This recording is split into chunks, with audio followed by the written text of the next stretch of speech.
to order this session of the Tacoma Park City Council. Will the clerk please call the roll? Mayor Stewart. Here. Councilmember Kovar. Here. Councilmember DeBala. Here. Councilmember Kostick. Here. Councilmember Siemens. Present. Councilmember Smith. Here. Councilmember Searcy. Here. Great. Thank you, everyone. Tonight we have our final budget work session.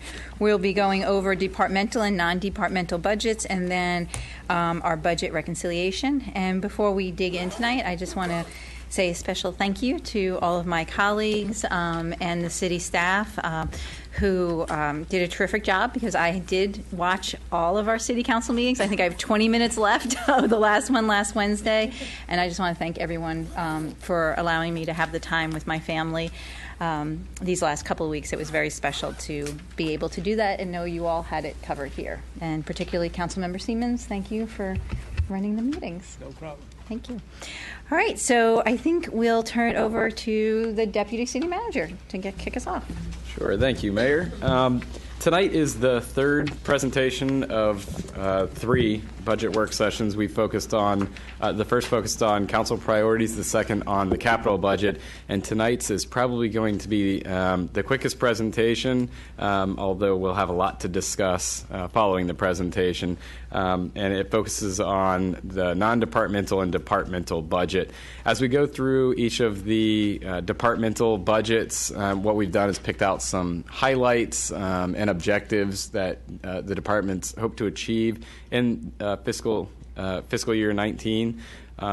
Much of the things that the departments are doing were covered in that first presentation, which is one of the reasons I say tonight's presentation is going to be the quickest. So without further ado, we will jump right in. One of the things that we always discuss at the outset of this presentation is the personnel schedule. As you know, the manager's recommended budget proposes 5 new positions, 2 in the police department, 2 in HCD, and 1 in the human resources department.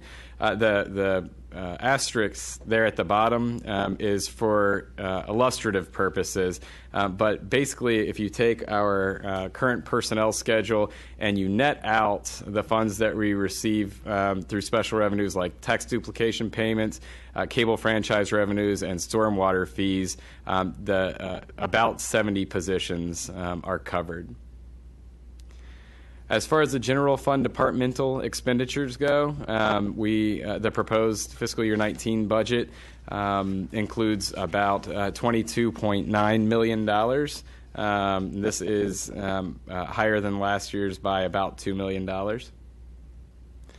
From the non-departmental budget, this is the place where we put things that are not specific to any particular department, things that may be expenses for employees across departments, or funds that aren't even necessarily germane to, for example, the legislative budget, where we put some of the things that council is directly involved in. Workers' comp and employee recognition, tuition reimbursement fall into this category. Our insurance costs, some of the festival expenses, such as Tacoma Park Folk Festival and Jazz Festival and the 4th of July budgets are here. This is where we budget for community grants and the partnership program, scholarship funds, housing reserve funds are within the non-departmental budget. Our tax rebate program, and then the general contingency is also in non-departmental, and that is based on a percentage of the total general fund budget. So as you add things or take things away, that general contingency number will also change. So general government covers the council, the clerk, city manager's office, IT, finance, and HR. The general fund, general government budget includes funds for racial equity training for boards, a group of members from boards, commissions, and committees. There are funds for, well, actually, I learned right before this presentation that the funds for the consultant to assist with socially responsible investment strategies are in the finance budget, which actually is included in general government. I had asked the city manager about that, thinking that was part of the city council's budget. There are continued funds for a council intern for about 20 hours a week, funds for the council's organizational memberships, things like the National League of Cities, for the Government Alliance for Race and Equity, things like that. Continued funding for legislative advocacy at the state and county levels, and continued funding for the Montgomery College scholarships. So that'll be the third year. We've included funds in the budget for that. One FTE is added in the general government budget. As I mentioned before, that's in the Human Resources Department. That'll allow for a greater focus on racial equity, training, and other organizational initiatives. And there's also funds for a consultant to help us out making improvements to our performance evaluation system. And it's worth noting that 2 of our information systems FTEs are paid for using cable operating grant funds. Moving to Public Works, the goals and highlights from the fiscal year 19 budget include completing the Ethan Allen Streetscape project, which is well underway. If you've driven up New Hampshire, you know that. We hope to start construction of the Flower Avenue Green Street project in fiscal year 19. That's been a long time coming. We're excited to get that one going. We'll be installing new sidewalks on Lincoln Avenue through Safe Routes to School program.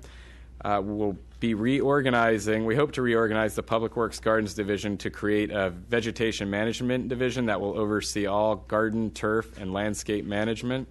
And trees. And trees. Yes, and trees. Right, so it combines the two. We all have recognized the need to kind of deepen the bench, as it were, for the work that's required in this city pertaining to trees. And we will be completing the third round of the Green Home Energy Certification Program with a goal of 25% of Tacoma Park households switching to clean, renewable electricity. And I'm excited that that's also going to be offered to city employees as well.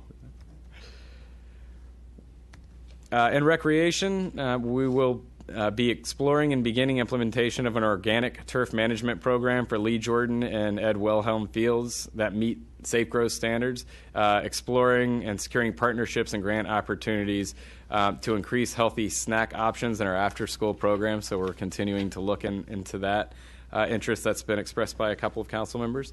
Provide evening and weekend programming for active seniors. The council indicated in this year's retreat that they wanted to learn more about existing programming and see where there might be opportunities for increasing what we offer for seniors. And establishing youth outreach programs at the Tacoma Park Middle School to support the Youth Success Initiative. And as we discussed in the first budget work session presentation, in fiscal year 19, we're going to be finalizing a realignment of recreation staff so that there is an actual division dedicated towards youth success.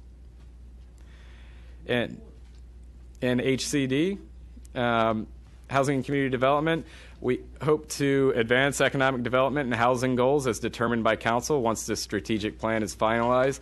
So hopefully in the not too distant future at all, the economic development and housing strategic plan recommendations are going to come before you for your consideration.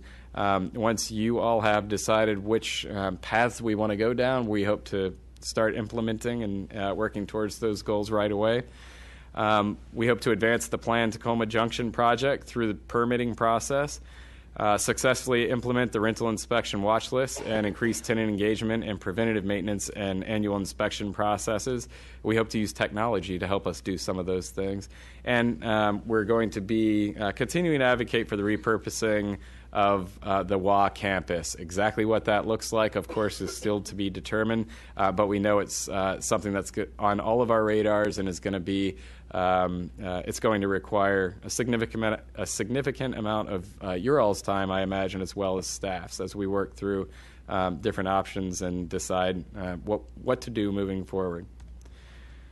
Communications. The communications budget includes city TV, the media specialist, and expenses associated with the city newsletter. Overall, it's worth noting that there has been a decrease in revenues through the franchise agreement. Through discussions with the county, we learned that it's something that we should probably expect to continue for a little while as people continue to cut the cord. And a lot of folks are no longer getting cable in the traditional sense. They're using different one-off programs and the internet through Wi-Fi and broadband to view things that they might have traditionally watched on cable television. We're going to begin including other than English language articles in the newsletter, and that'll start next month. There are costs associated with that.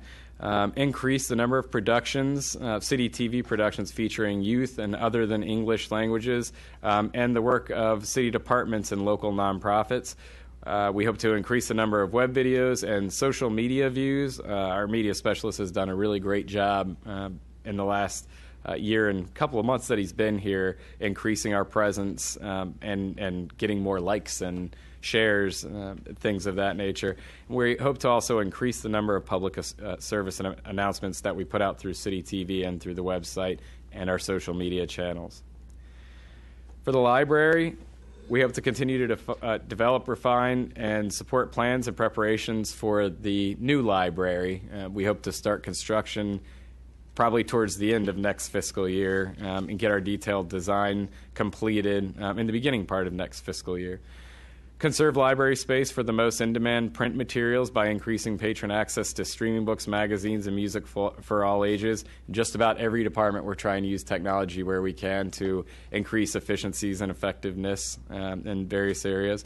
We hope to enhance our Summer Quest reading program with additional literacy-related programs, mostly dedicated towards children and youth. Respond to increasing use of portable computing devices in the computer, that should say center, sorry for the typo, and the demand for assistance by wireless users for help with laptops, tablets, and phones.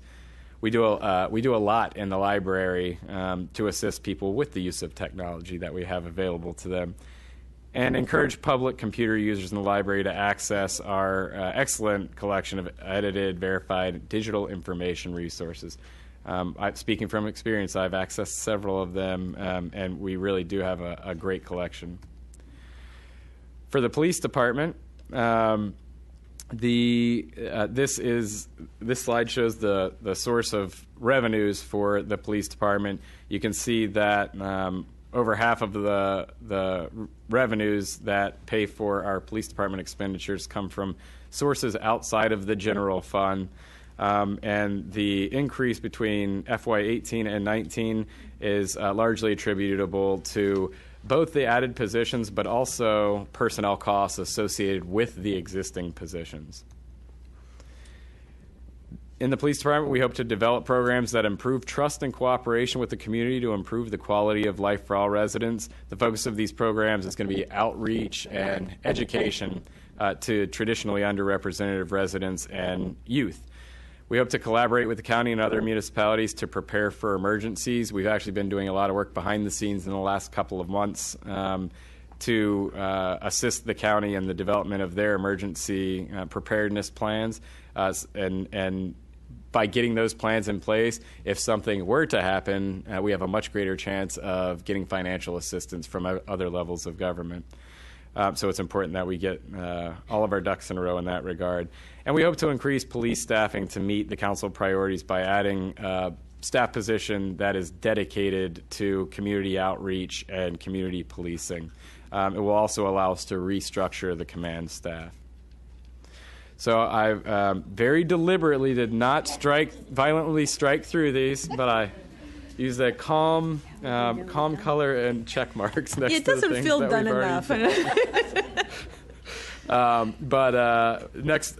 Later this week, actually, we'll be having the final budget reconciliation, followed by the first and second reading of the ordinances. And without further ado, we can open it up to council for questions about anything that we've just discussed or anything in the budget in general. And as you do that, I will pull up the budget reconciliation spreadsheet. We've got members of the senior leadership team to answer any questions germane to their departments. And I'll say a couple words first. First, I've tried to present a budget to you that meets your priorities. I worked really hard to keep it as thin as I could, but I also saw remarkable demands on staff, and things that couldn't easily be handled in a different way. So just want to say that I do hope that you support the elements that are in the proposed budget to the best that you can. Some of the points that went through even on these operating budget slides, such as implementation of the Economic Development Housing Strategic Plan, really can't happen if I don't have staff to do it. And similarly, I think the HR department really needs the assistance. One of the things that came before you over the past few months was issues that arise out of management not having time to do evaluations, which caused issues with our employees. That's not to excuse our managers for that, but it is one of those points that we've pushed ourselves to the limit, and I don't feel that we have staff capacity to continue to expand. So as we've come up with various items, if there's any cutback in this proposal, I also will have to work with you on identifying what we cut back in terms of the work that we do, because I want to ensure that we meet our administration needs for our staff, as well as try to do the best we can on your priorities, just knowing that we may end up having to delay them. Happy to answer any questions, and we're here. One of the other points just this evening is that any of the reconciliation items that you want to consider, we want to get on the list today, because we'd like to come back if there's any kind of implications of some of those, that we can provide that information to you for Wednesday. On Wednesday, the final decision is made, and then there's work that the finance department has to do to take that information and do some of the calculations, because as we go through the budget spreadsheet when the deputy city manager has it up, we will come up eventually on Wednesday with a tax rate. There are small changes that won't be shown in this spreadsheet, like the change to the contingency amount based on any adjustment of the general fund amount, that kind of thing.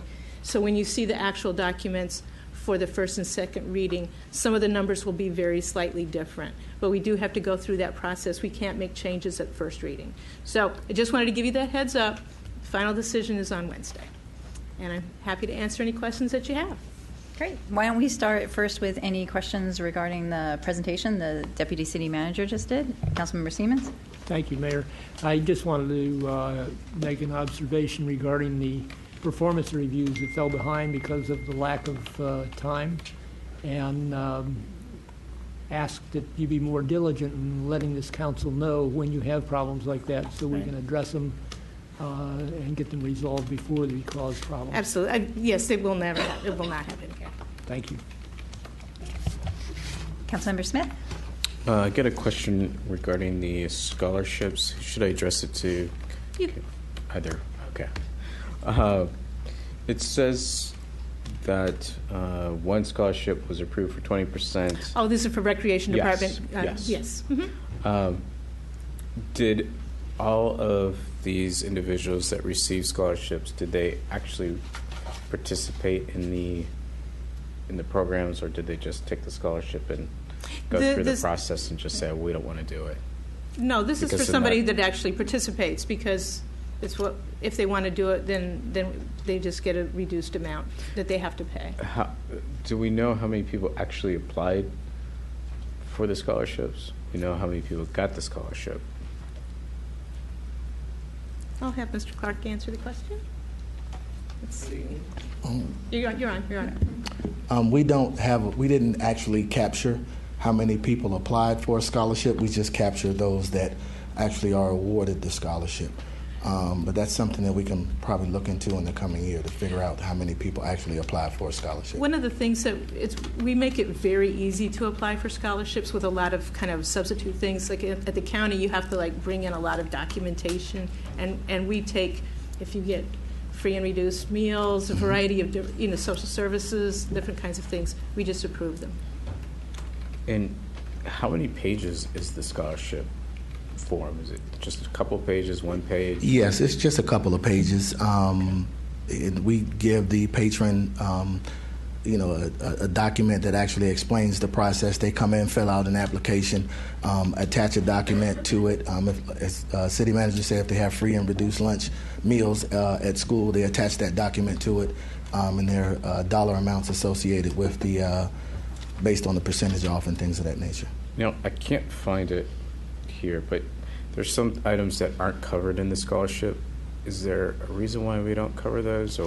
Yeah, some items aren't covered because those are things that, for instance, meals for seniors, we don't cover trips that we have to pay an admission to get into a location, so things like that. Sometimes we have grants for special programs. But. Exactly. Okay. And then finally, I didn't see POSNA on your list of, I guess, groups or organizations that the rec department is going to support. Are they going a different route to get funding for their organization? This is the parents of kids with special needs. We actually have, we'll actually provide scholarships to individuals with all abilities, to include those with disabilities. But we actually have in our budget $10,000 in the rec department budget, which we're going to contract out with someone to provide leisure opportunities for people with disabilities at low to no cost. Right. We so previously had it done by a grant, but now we're funding it directly. All right. It's actually in the community partnerships program. Okay. Thank you very much. Okay. Mr. Clark, actually, if you could stay there. I had a question, and I don't need the information tonight. When we did the first evening of the budget, I was just curious on the fees that we do charge, and looking back over time, how those fees have changed. I actually started the process with my staff. We're actually going back 8 years to take a look at data, because I think that's when we actually really started to change fees with our after-school fees or our summer camp fees. So I asked the city manager if we can put together a report and then try and have a work session on rec department fees so that you can see back 8 years where we started, where we were this particular year, and then as we move forward, where we want to go with fees. And how we compare with others. Yeah, Yeah. That's awesome. Yes. Thank you so much. Okay. Great. Councilwoman DeBala. Yeah, well, you don't go anywhere. You're in the hot seat. While we're on the subject of recreation, so one of the bullets is establish youth outreach programs and support the Youth Success Initiative. So I know you've started realigning staff, and that you're proposing that will take place also next in this new fiscal year. So is that ultimately a net gainer, or do we save a little money? Do we spend a little money? How does that work out with the actual budget numbers? Actually, with budget numbers, what we did was our teen programs were normally in our community center portion of the budget, which is $4,800. We actually created a new division, which is called Youth Success. It's in this year's budget, which is $4,200, which will comprise of all of our teen programs to include the outreach portion of it. The outreach portion of it we've included money for a little part-time staff, some supplies and services, some special events, things of that nature for the young people.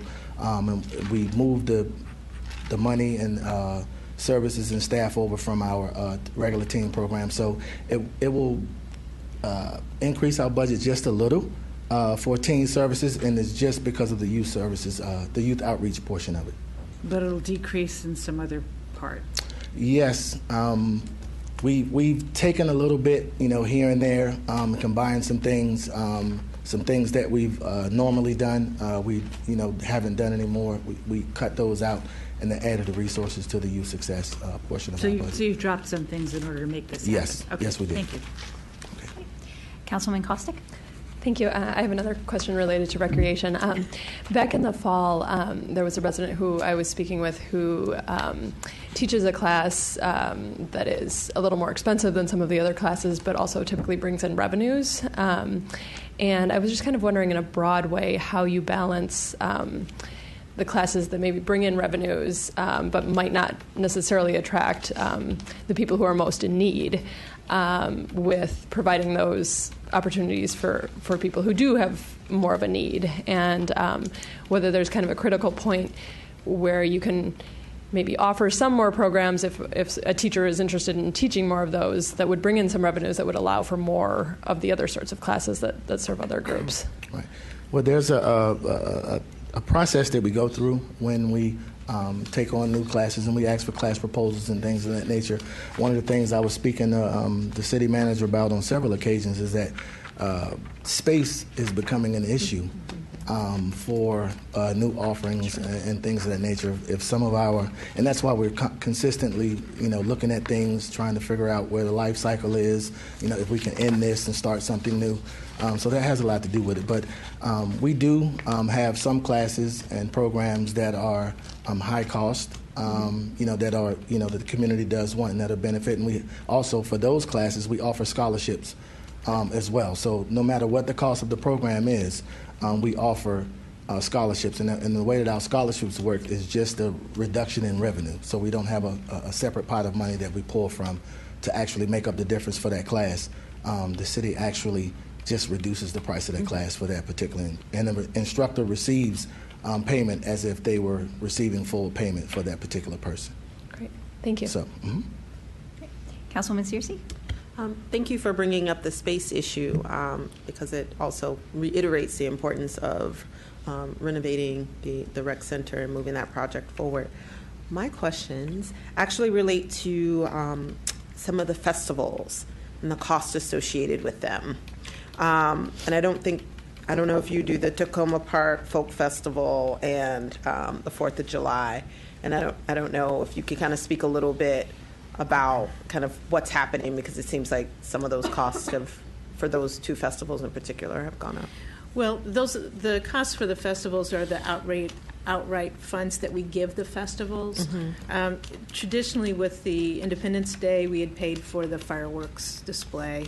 Other ones we give, to help them afford to do their festival, thinking that it's part of promotional activity for the city. We also provide an awful lot in terms of public works and police staffing that's not cost identified in that section. And so that's probably actually more expensive sometimes than the other. But those are the expenses that we identify. So is it possible that if we propose to like $20,000 for the Tacoma Park Folk Festival, but we see the actual for 2017 was $5,000, like, is it ever the case that they don't typically use what we allocate for their festivals or for the festival? There was one time when the folk festival just didn't happen, and so obviously they didn't use all of the funds at that time. I think they generally use everything that they can get from anybody. Okay. Thank you. Councilmember Kovar? Yeah, I'm sorry if I missed this, but so you mentioned that there's a shifting around of some of the part-time positions, but does it create a new position? I don't know whether I should ask Mr. Clark that. There was a new position this year. I mean, we also took one position and we switched it from full to half-time, and another one yes. from, we just moved pieces of folks around so that it more appropriately met the needs. But it looked like there was a net. There's a lot more increase? part-time folks because we have so Yes. many kids on the waiting list, and you have to have a certain proportion of staff to kids. So we have a lot of kids involved, and we have a lot of just the extra activities like Celebrate Tacoma and whatever, requiring a lot of part-time staff. Yeah, our net part-time staff, they come from our new outreach division, which is Youth Success, our camps, and our sports. Just in our Winter Basketball League alone, we have over 850 young people. And we have several gyms throughout the city, which we actually have to staff while they're playing games and doing practices. So as we expand and our programs become more popular, we have to staff those facilities and staff those programs. Do you want to ask something? For the recreation programs, though, the fees that we get for the participation in those programs cover a lot of the staffing. Yeah, so people have got the budget book on page 104. It looks like the total FTEs are going up, but what you're saying is that that's a lot of part-time staff Yes, in that's not response full-time. to the demand for the programs. Yes. And not a new person, which is what That's at right. first glance it looks like. That's right. Right. But, thank you, but to what extent do you mentioned the fees cover some of that? Can you estimate that? Or? I can actually get that number and send it to you. Okay. Yeah, I can. For almost all the Might be. programs Yeah. that aren't just like kind of working with teens or something, the costs are covered by the fees. We try to make sure that our fees pay for that. And also when there are events in this building, part of the fee for rental of any of the units is to cover the part-time staff that will staff it. Okay. Here you go. The revenue that's generated by the rec department does not go to the rec department. It goes to the general fund. I was I just get about to reminded say about that. that all the time. Councilmember Siemens? Thank you, Mayor. I would just like to commend you and thank you for your leadership in bringing the Recreation Department to better meet the community needs. The department has really grown in that respect in the years that you've been the department director, and I thank you for that. And looking forward, we have a new police chief, and I really look forward to hearing, not tonight, but in the future, of how you and Chief Duvall will work collaboratively to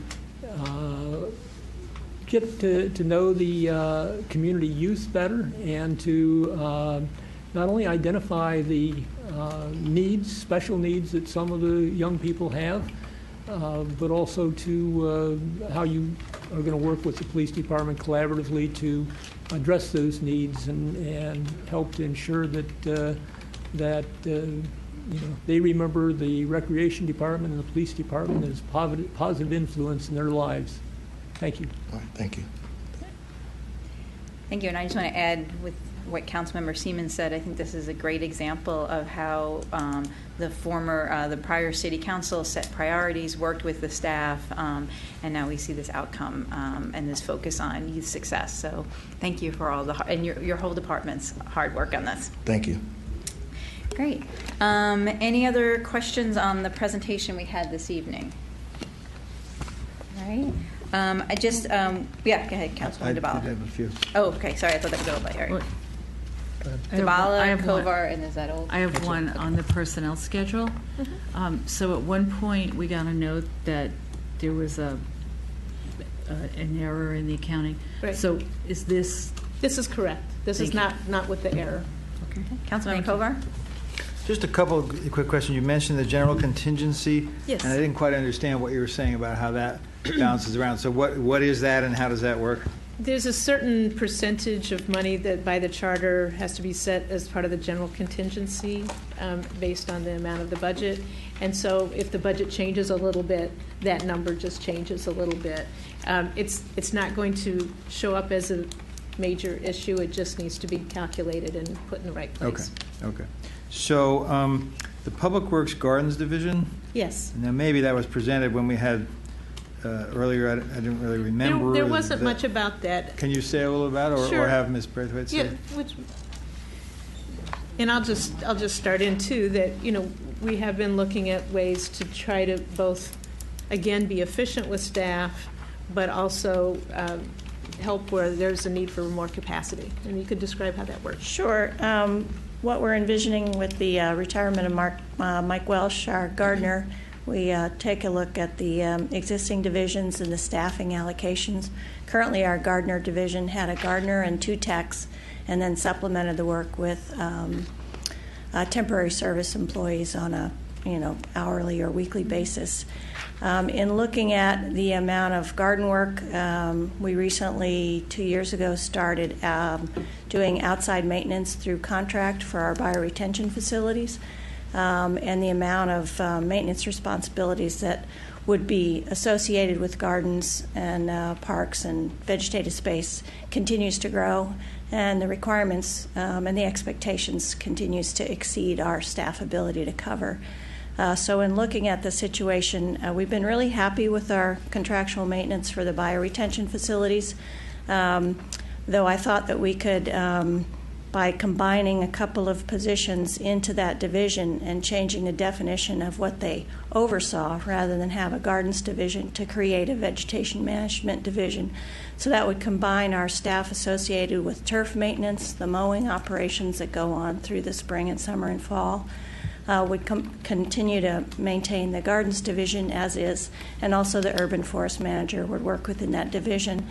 And by that combination, you end up sort of getting a cohesion of a critical mass of people that can then assist each other on a day-to-day or weekly basis or seasonal basis with additional work. So whether it's watering the trees in a drought or taking care of other things when we don't need to mow, we just thought there was some collaboration and work hours to be gained by establishing that division.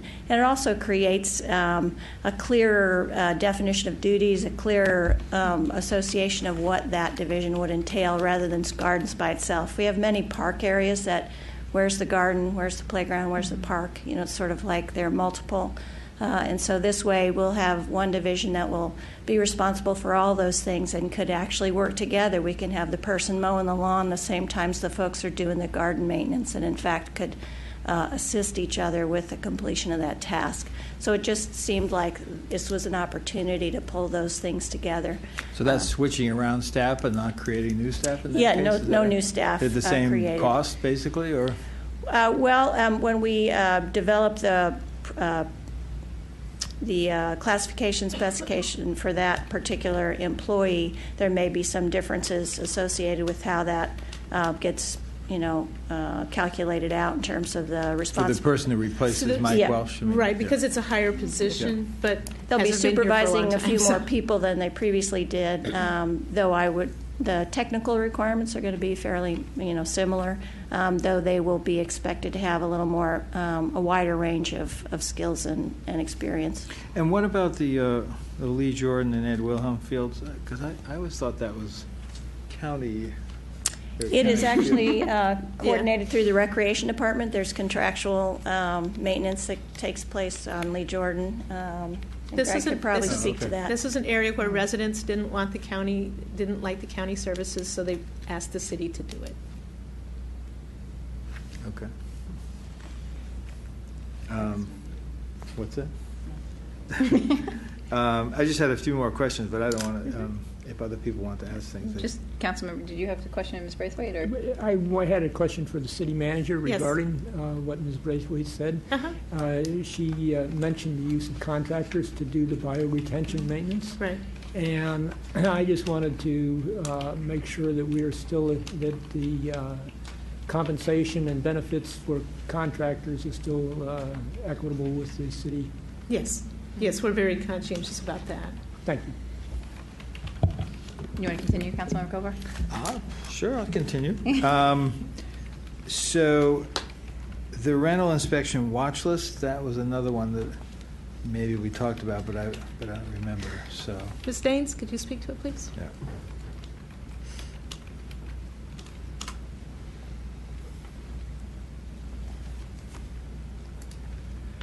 Good evening. Over the last 3 or 4 months, we've been talking to the folks that we contract with for inspection services at the county about how we might be able to structure a system where rental facilities that are prone to excessive numbers of violations that are serious in nature could be tracked a little more closely, whether it ends up being more frequent inspections or more careful monitoring of what's going on in the property. They would be added to that watch list. And then in coordination with that, we've been looking at a variety of different ways that we can engage the tenants to become more involved in the whole reporting process, because frequently situation will get to the point where it's just crazy significant, but nobody's bothered to report it to anybody. So trying to increase that comfort level of the tenants as far as reporting the system. So we've been kicking around for about 3 or 4 months, and depending upon what the outcome of the budget, would be implementing that probably this fall.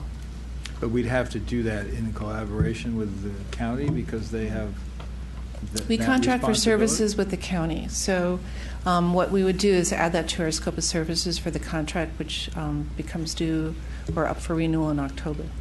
I'm sorry, I didn't quite hear that. We pay the county to do their inspections, so we can change the scope of services that they have to provide. Okay. No, I just In October. somehow I just didn't hear what you said. So do we know what that would cost to add this, or we have to design I'm not it going to first? pay any or- extra for that. Yeah. I'm not anticipating any additional costs associated with that. It's more of an operational change. And what about the? I saw one thing mentioned. There was figuring out about Washington Venice Hospital and what's going to happen there. I mean, I understand we're doing that, but we're trying to do that. But where would that be from?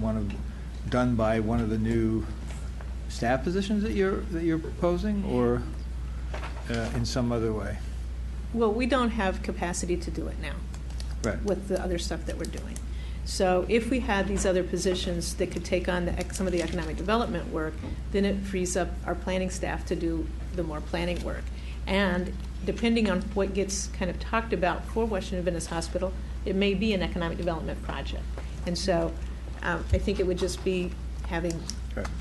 how, to the extent we have staff Right. So I just have and council activity in the whole bit. I just have 3 more little things and then I'm done. So we had allocated money for the tree work for those who couldn't afford it. Yes. Did that get spent? Do we? We've spent some. Okay. We've spent some. We just are coming up with the criteria so that it's very simple to market it, because we really haven't marketed. We've only paid out when we realized that there was a problem for somebody. But we wanted to have it be a clear criteria for when you would be eligible for those funds. And then the last 2 things were, and I just, I'm not sure if this is still in there. I know we talked about it at one point, but there was some talk about language on communications connected to the tax duplication effort. I think that was in the Yeah, I mean, I council think- priorities at one point. Was that Right. something? I thought we had set some money aside for that at one point. That was last year. So that's not in this budget? No. Okay. And what about the cultural plan? I keep hearing about that, but we haven't really. I'm Stains, sorry, I should you have. can't go all the way to the back I of the should have room. realized that was you. I'm sorry about that. And that's my last question. The Arts and Humanities Commission has been working to upgrade the existing cultural plan for a number of years, and have gotten to the point where we're prepared to present it to the City Council later this spring, probably June, if I remember correctly. There are some funds, a small amount of funds included in the FY19 budget that would allow us to facilitate the recommendations included in that. Do not remember the number off the top of my head exactly, but it's less than $5,000. Councilwoman Kostick? Thank you. I'm sorry, I do have one more thing related to HCD. I noticed that there was a comment in the budget that through moving to a paperless environment, about $5,000 or so was saved. I know a lot of that was not necessarily internal, but through some of the external systems. But I'm wondering if that's something that could be done in other, and it may not be directly a question for you, but I'm wondering if that's something that could be done in other departments, or some of the lessons learned from that could be extrapolated to other departments for a savings in a similar way. Our archival going paperless effort involved hiring someone to come and scan all of our documents standing at the copier and then relabeling them. Okay. We are, I'd say, 75% done with that effort. So the funding that's included within our budget for this upcoming year is to offset the cost of bringing someone else in who can just spend time to do that. We had tried really hard to just sort of integrate it with existing staff's workloads. Never got done. Whether it's applicable across the board, a lot depends on staff capacity, because it is a time-consuming effort, and if it's low on the totem pole, it gets lost in the shuffle. Some of the different departments have been doing that, and also just things going forward, we try to make sure they're electronic, so you don't just have the paper to store. You know, when we moved to our new finance system, for example, that was a huge change from paper to all electronic processing. Okay, great. Yeah, I think as much as other departments can be thinking about that and trying to move in that direction, that would be positive. If you come up to our office now, there are 2 file cabinets left. I have a few other questions, but I'll go ahead and we can. No, I don't know. They're yeah, not directly related to the presentation. Is that good to go, or should I? Are they wait? on reconciliation or the presentation? They're not directly. Okay, so Councilmember Smith, and then we'll come back to Councilwoman Costick. Ms. Daines, I had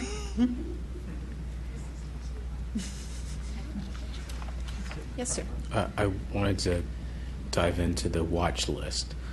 I've gotten reports from residents that they call 311, especially from Essex House, but when we had a tenant association meeting with representatives from CPDC, they pulled the data from 311, and they did not have many calls. Have we ever talked to 311, audited 311, asked 311, do they give some type of receipt, a number that says that, this is your issue? Yes. If you contact the county's 311 system, which is sort of similar to our MyTKPK program, you get assigned a case number, and then people follow up with you fairly quickly as far as in response to your question. You may also get referred to a section of the website. So during the housing discussion with the county, for example, when there were individuals here from the Essex House, they pulled up their tracking system for their e-data mining software, which is basically if you call 311 or you go online and report a code violation through that system, you get bumped into the e-data mining system. And it tracks everything that comes in. So you can pull up and see how many complaints have been actually filed with the property. Whether or not, my sense is that they don't drop anything. It's not in their interests. And that the 311 system has ebbs and flows as far as its effectiveness, but lately it's been doing a good job as far as recognizing that Tacoma Park is part of Montgomery County and that they need to follow through on things. All right, thank you. Councilwoman DeBala? I had a. Oh, sorry. Yeah. This is for the city manager. As the current budget stands, if we do not go forward with a tax increase, does that change any of the capital projects, like the additional money that needs to go into the Flower Avenue Green Street project? It's all up to you. Okay. You have to cut it. I can't. I'm not the one that you just say it's going to be 50 cents or whatever. Right. Each of the various items have implications. There are some things that we're required to do, pay our debt, those kinds of things. So we can't cut those. I think it would be very hard to cut the Flower Avenue project because of the grants that have been received for that. But that's an additional penny on the tax rate for that additional money that we did not have in the budget. And so that penny will have to come from somewhere else. Can we stage the project? If we don't do it this year, can we? No. Okay.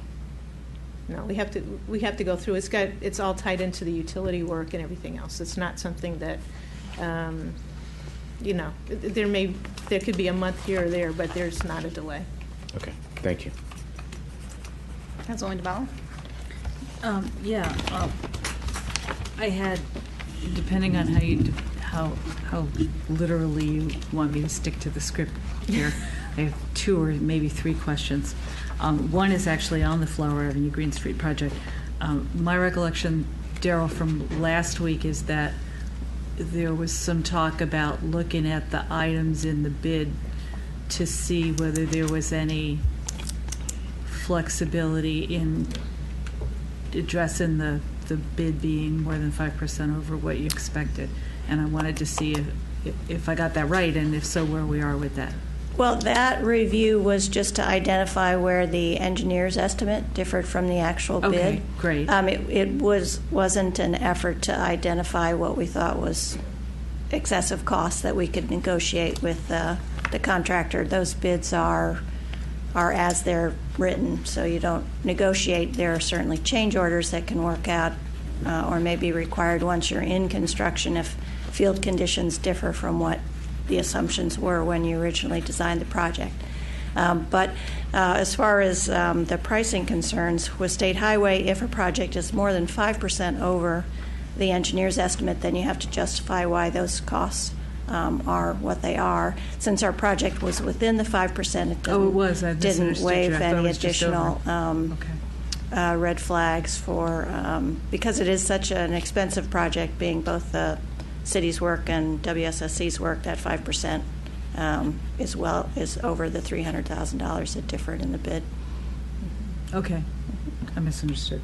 I wanted to ask about, I don't want the police chief to feel lonely. I wanted someone to explain to me one more time with feeling the difference between county police rebate and the in lieu of police, crossing guards, et cetera. That's me. So I know you've tried to explain this to me before. No, it's very tough. If you look in the budgets and you see in lieu of, that's county tax duplication. And it's been frozen for 6 years now. The county police rebate is a computation that is identified in the county code. And so it varies by the assessable base of the city. And so as the assessable base has increased, the county police rebate has increased. It's a small proportion of the amount that we should get for tax duplication for police. But fortunately, because it's in the county code, it has increased when the rest of the tax duplication numbers have stayed the same. So our police numbers have gone up slightly. Yeah, so now that line is $1 million, which is a really nice number. Okay, thank you for explaining the difference. Excuse me, may I ask a follow-up question on that? Yeah, go for it. And I don't see an in lieu of recreation in there. No. So the county collects taxes for recreation, and we provide recreation, but get no in lieu of. That's right. So there's a number of services that are considered shared services that the county provides and the city provides. Recreation is one of those. It does not meet the strict definition of Montgomery County's tax duplication program, so they don't pay a tax duplication amount for it.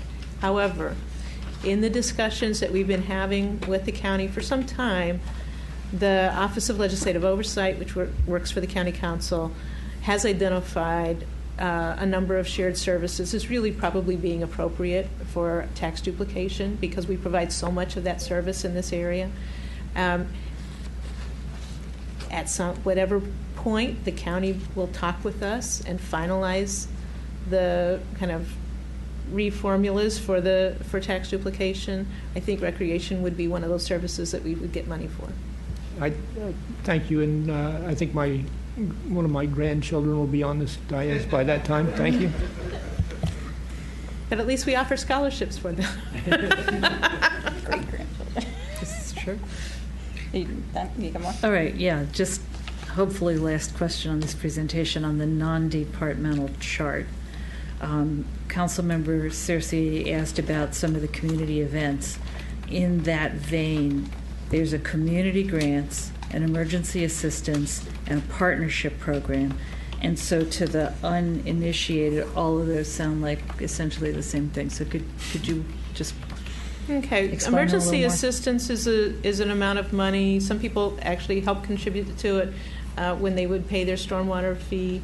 But it's monies that if somebody all of a sudden their gas is going to be turned off, or they can't make their rent payment, or they need medicine and they don't have the funds, they can go through to a nonprofit that we provide these funds to, and they can help them out to get them over the hump. And that's about 2,000, 10,000, 50,000. It's like 30,000. Thank you.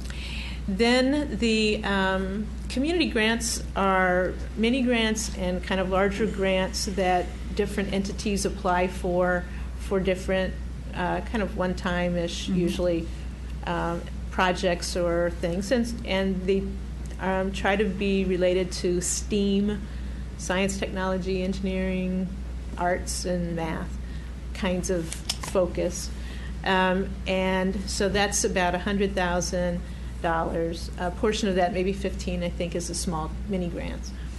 Then the partnership program is special contracting up to 3 years at a time, or can be renewed for up to 3 years, with an organization that undertakes an activity that helps advance the council's priorities. And it would be work that we as staff don't take on, but that really helps supplement the work of staff in providing certain services. And so that is $110,000. What we do is we have kind of a definition of what we want to see provided. We do requests for proposals. They come in.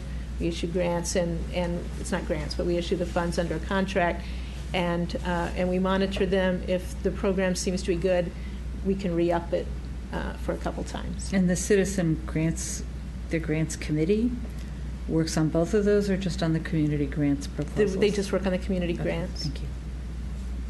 Great, thanks. Okay. All right. I'm going to go back to Councilwoman Caustic. Oh, okay. Are you done then? Okay. Then. Oh, for later. Okay. Councilmember Kovar then. Yeah, just following up on Council Members Smith and DeBala on the Flower Avenue, and we may have talked about this before, but so there's this extra amount, which is 5 or 6%, which is probably less than 5%. Less than 5%. Okay. We got that wrong last week. Okay, which is, maybe within the normal range. But can you just talk a little bit about, could some things not be done that would help? No. I think that, it's a fairly stringent review that this goes forward. It goes through State Highway. They look at every single kind of component on this. If there was a huge huge element or something, I suppose we could go back to State Highway and say, we have to rethink this project. It's not like one big chunk is responsible for it. It's scattered throughout. And the other two, or the other contractors that submitted bids were much higher than the one that we're going with. Yeah. Okay. I think that's one of the things to remember as we go forward with the library and some other big capital projects is you don't know till you actually go out to bid. Yeah. Great. Okay. All right. We have more paper in front of us, so I just want to make sure as we move into the work session on budget reconciliation, folks this week asked for the projected salaries for FY19 through to fiscal year 2024 of the proposed additional FTEs. That includes the 2 police officers, the economic development manager, the economic development coordinator, and the HR coordinator, and then a total at the bottom. In addition, folks asked for the sidewalk and traffic calming expenditures historically, going back, looking at new sidewalk construction, ADA sidewalk work, and traffic calming. And I also see we have a document from the HR department, and I just want to see if the HR director would like to say anything. 2 words just to tell us what's in this. 2 words. Good evening, everyone. This document was produced in response to Council Koswick's email to me yesterday evening, where she wanted to know exactly what the HR coordinator was going to be doing. We have currently just 2 staff members. There's myself and the human resources generalist, and there are a lot of things that we love to do that we want to be excellent in. And the excellence is waning a little bit because we need additional staff to be able to take on the additional projects that we've been asked to do. One of those things includes doing the testing for police promotional process as well as for the applicants for all of the police positions. It's time consuming, but definitely something that should be handled by the department.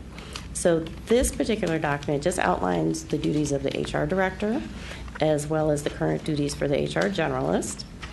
The third page explains some of the missed opportunities for improvement, and those includes opportunities to shop out the benefits for our open enrollment, which is coming up.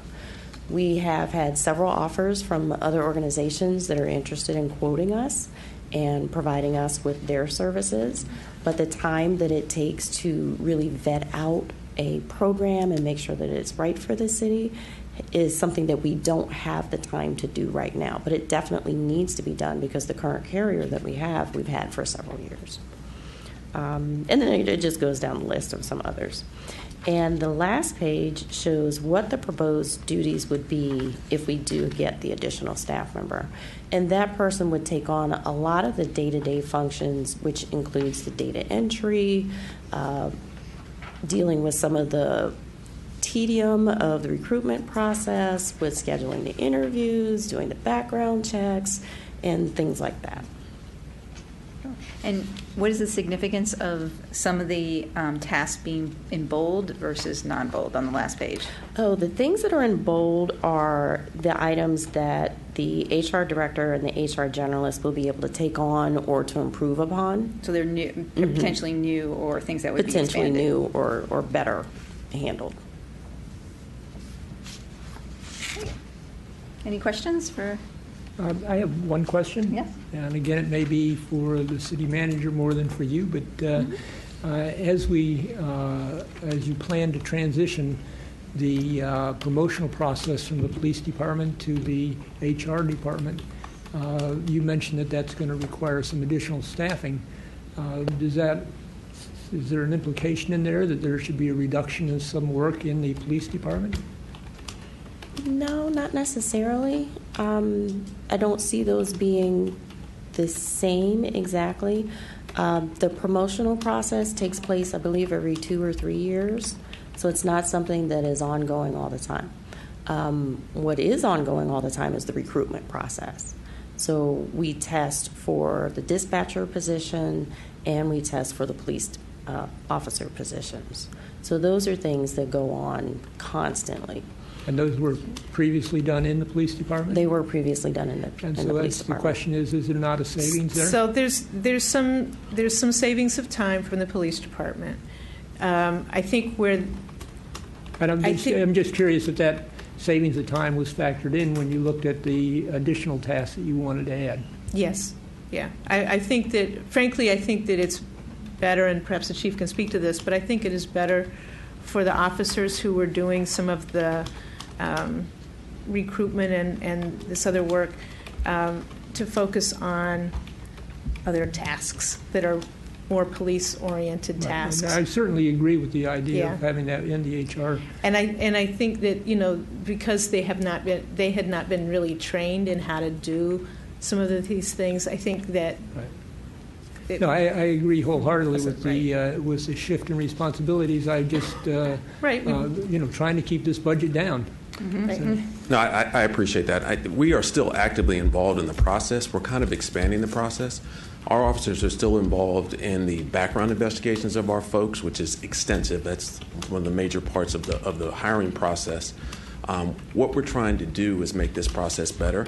So we're still going to have subject matter experts from the police department. We're still going to be involved in the process. But what we want to do for the appearance of fairness and so on and so forth is transfer it to the HR department, not have our staff involved in it. As the city manager explained, our staff are not experts in putting on a promotional process. HR is. So I think I would say an expanded process because it's still going to involve the police department, but the actual execution of it is going to be done through the Human Resources Department. Okay, thank you. And I'll also say one of the things that we started implementing last year was the involvement of the HR department in the review that the council does of the city manager. That had not been part of our process before. And I will say, having been through it a few times, I think it was a greatly improved process having HR professionals involved in that. So that was just something else we added to their plates last year. And then the rest of my questions are focused around the reconciliation list when you get to that. All right. Well, thank you. I guess we'll get to that. So now we're going to move over to budget reconciliation for those new on council. As we've mentioned before, this is our opportunity to add, subtract to the proposed budget we have in front of us. The goal this evening is basically to get almost everything on this list so that on Wednesday night the staff can report back to us any questions we may have about amounts or how things balance out, and then we will on Wednesday night vote on the final budget reconciliation list that then the finance staff will use for our budget vote, which will be the next week. So if you want it on the list, if you want to add it, subtract it, tonight's the night to include it. And then on Wednesday, we'll go through and vote on the items. Okay, Councilmember Siemens really wants to go first. Thank you. This time of year always is a challenge, and as some people have pointed out, the budget is one of, if not the most important thing that this council does. And I'm always feel pressed that we just don't have enough time to do the quality job that we need to do. Don't mean to diminish what we do, but I think I've always felt like I need to know more about the budget as we go through this process. And so I'm hopeful that in the coming year that we can spend more time on these topics before we get to the actual budget time in the spring. And as part of that, I would like to see us consider moving towards a more program-oriented budget, or in some way being able to measure programs so that when it gets down to reconciliation list and we talk about, well, where could we really be more efficient and maybe drop some of the great programs that were a high priority years ago, but maybe aren't such a high priority now. It's real difficult not just to spot those programs, but get a feel for what those programs are really costing us. So again, that's something I hope we can talk about after we get past the beginning of the new fiscal year. Anyways, on the reconciliation list, I added a item way back at the beginning of this process, about 5 minutes ago, the addition to the housing reserve, so that we could maybe help some of the police officers here in the city to live in the city. And that's something I'm passionate about, but I'm not sure that given everything else we have going on in the budget this year, that this is a good time to add that. Again, I'm hopeful we can talk about that through the year, but unless there's other passionate council members that would like to join me on that, I'm inclined to remove that request from the reconciliation list at this time. It certainly can be part of your discussion about how you spend the housing reserve. Yes. I've looked for other places where we can maybe save some money, and one of those is in the area of sidewalks, as the mayor mentioned earlier. We've spent a lot of money on sidewalks.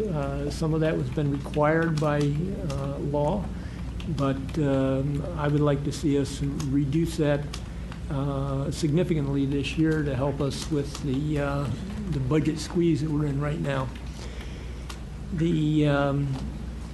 An item that I would like to see increased is the equipment replacement reserve to come up to the estimate that is in the spreadsheet of $780,000. That would be an $80,000 increase to keep us on target for that reserve. That's It's really a very objective approach that's used to determine how much is needed, and I think it makes sense to just fully fund that. At this time, I fully support the FTE's additions that have been recommended by the city manager, and I think I'll leave it at that for right now. Thank you. Thank you. Thank you. Since Councilmember Siemens put the sidewalks up there but didn't put an amount, I will fill in an amount that I looked at. Looking at the amount we are doing for sidewalks, we have $500,000 in the budget for new sidewalks, about $500,000 for ADA sidewalks On city streets. On city streets.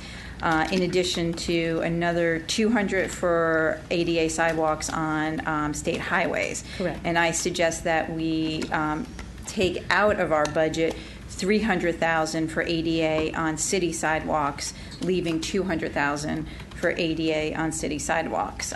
That still leaves us with almost close to $1 million on sidewalks, in addition to the work that we'll be doing on Ethan Allen, on Flower Avenue, and with the library construction. So is that good? Did I fill it in there? Yes, great. All right. Teamwork. Awesome. Thank Great. you. Terrific. Would anyone like to go next?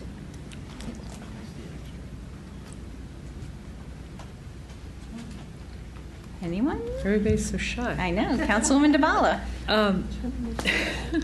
Well, I was thinking about the sidewalk slightly differently, although I was thinking about the same number of $300,000, and I was instead going to ask the city manager on page, is it 172? 173? Where is it? It's in here somewhere. In the capital improvement program, there's a table of all the different sidewalk funds. Yeah, it is page 172. And as the mayor said, there's a bunch of different funds. I would ask if the $300,000 that the mayor has suggested is not where you would like to take it. What would you suggest instead?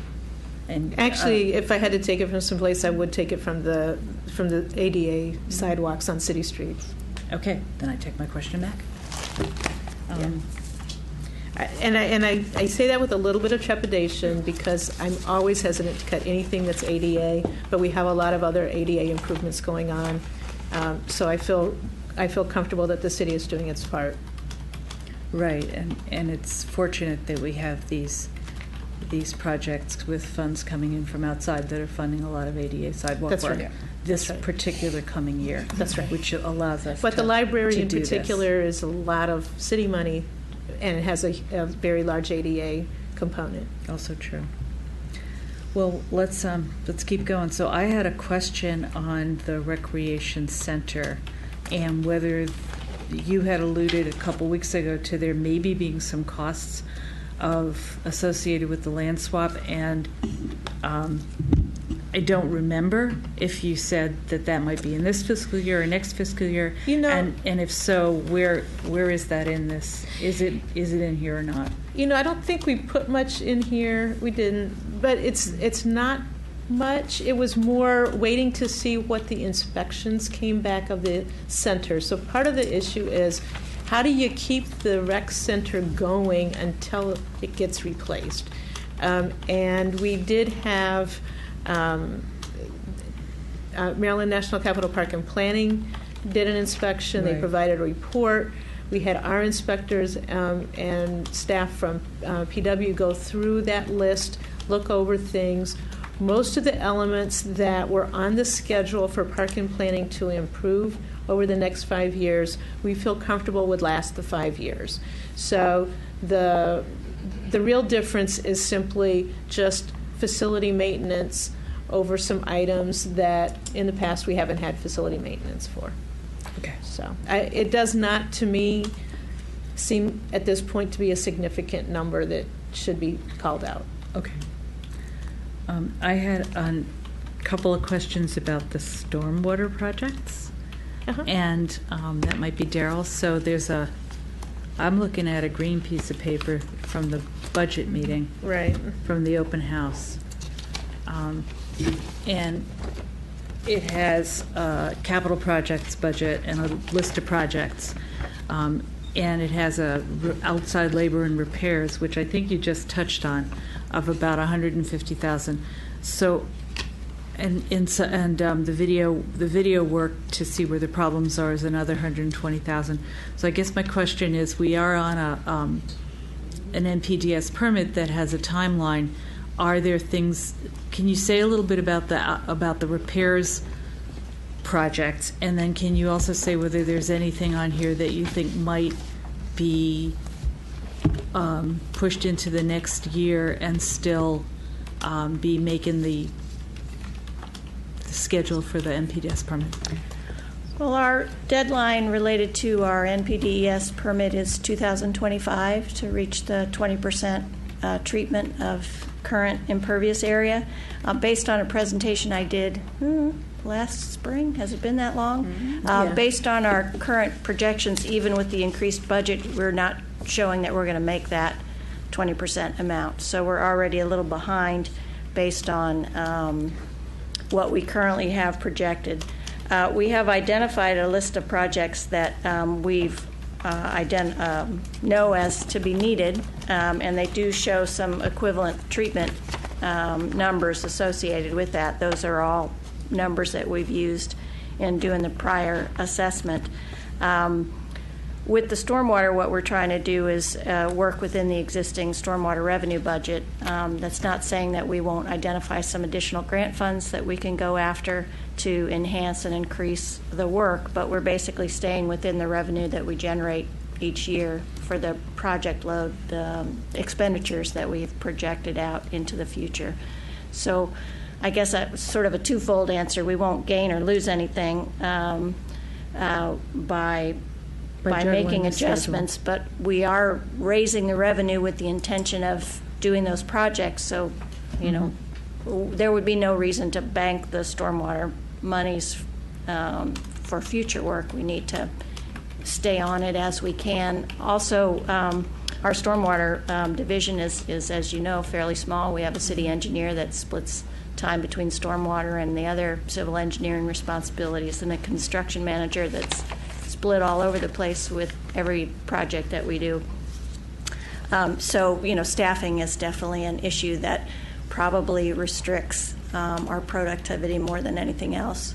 So on the labor and repairs for the 3 projects you have listed there, these are adjustments to fire retention facilities that have been built in the past, or what? We have a capital projects, which are actually typically tend to be new projects or major restorations of existing projects. And then we have our outside labor budget, which is usually maintenance and repairs and restoration of existing projects. So it wouldn't necessarily claim us any additional treatment credit. It's just keeping the system functioning in the way that it's supposed to function. So that's the outside stormwater, with the bioretention maintenance you mentioned earlier. Okay. Yeah. And all of that is paid for through the stormwater fee, correct? Right. Yeah, so this is self-contained? Yes. That's right. It's not its own. tax-based. Right. Yeah, no general funds are used for those projects, or the overall budget at all. The staffing portion, the general maintenance, the office supplies, everything associated with stormwater is contained within that utility fee. Okay.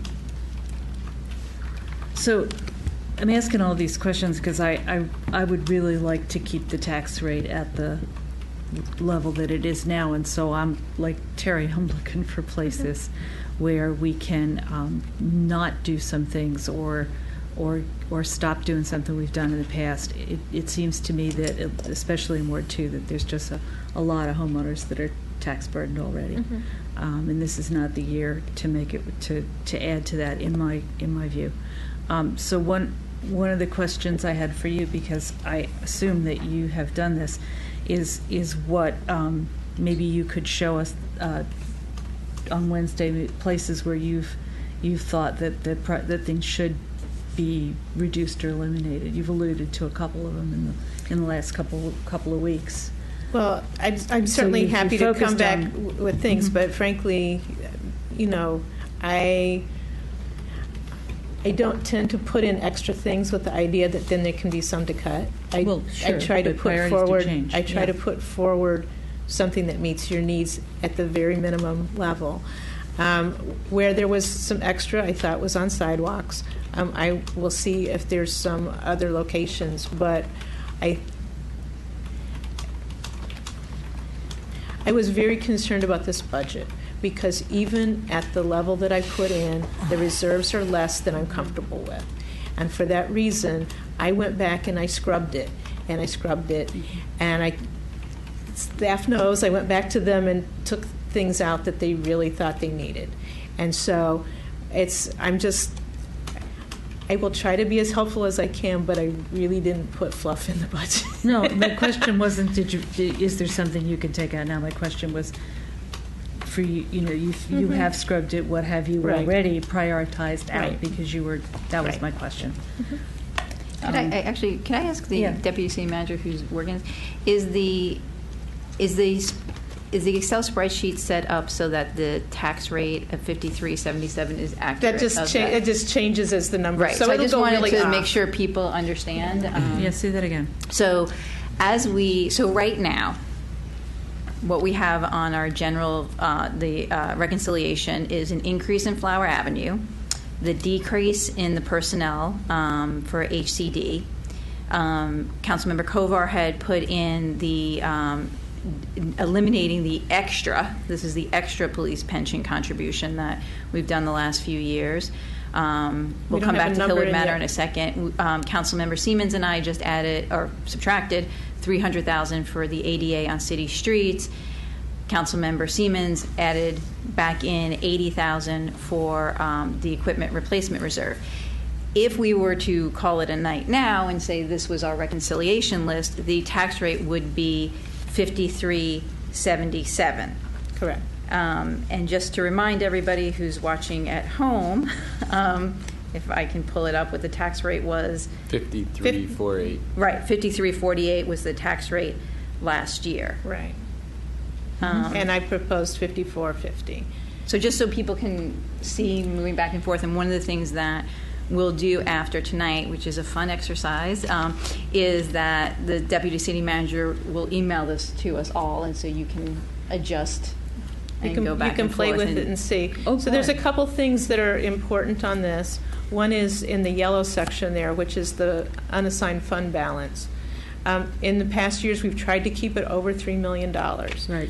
And I went down to the 2.6, partly because there was some special issues that helped a little bit because of the way that we've set aside extra money for bond reserve. Nevertheless, I am not comfortable going lower than that. So right now, because of the way you've played around with it, we've got a little bit more in the unassigned fund balance, so that's great. The areas that are below, which are like stormwater and there's speed camera fund and that kind of thing, as you go on down this thing, don't make a difference in the tax rate. So you could take something out or add something to those if those funding sources cover it, but it doesn't make a difference on the tax rate.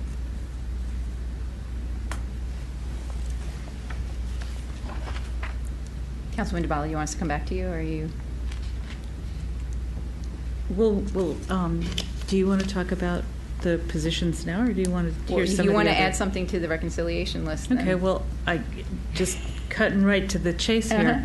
I am under the circumstances of this year's budget having a little more trouble than Terry is with, than Councilmember Siemens is with the 5 positions. And I would like to see what it would look like with one of the 2 police positions. And I would like to give the police chief an opportunity to talk to us a little bit tonight about the importance of the 2 positions. I got a very illuminating email from him about that, but I would like to put that one position in there.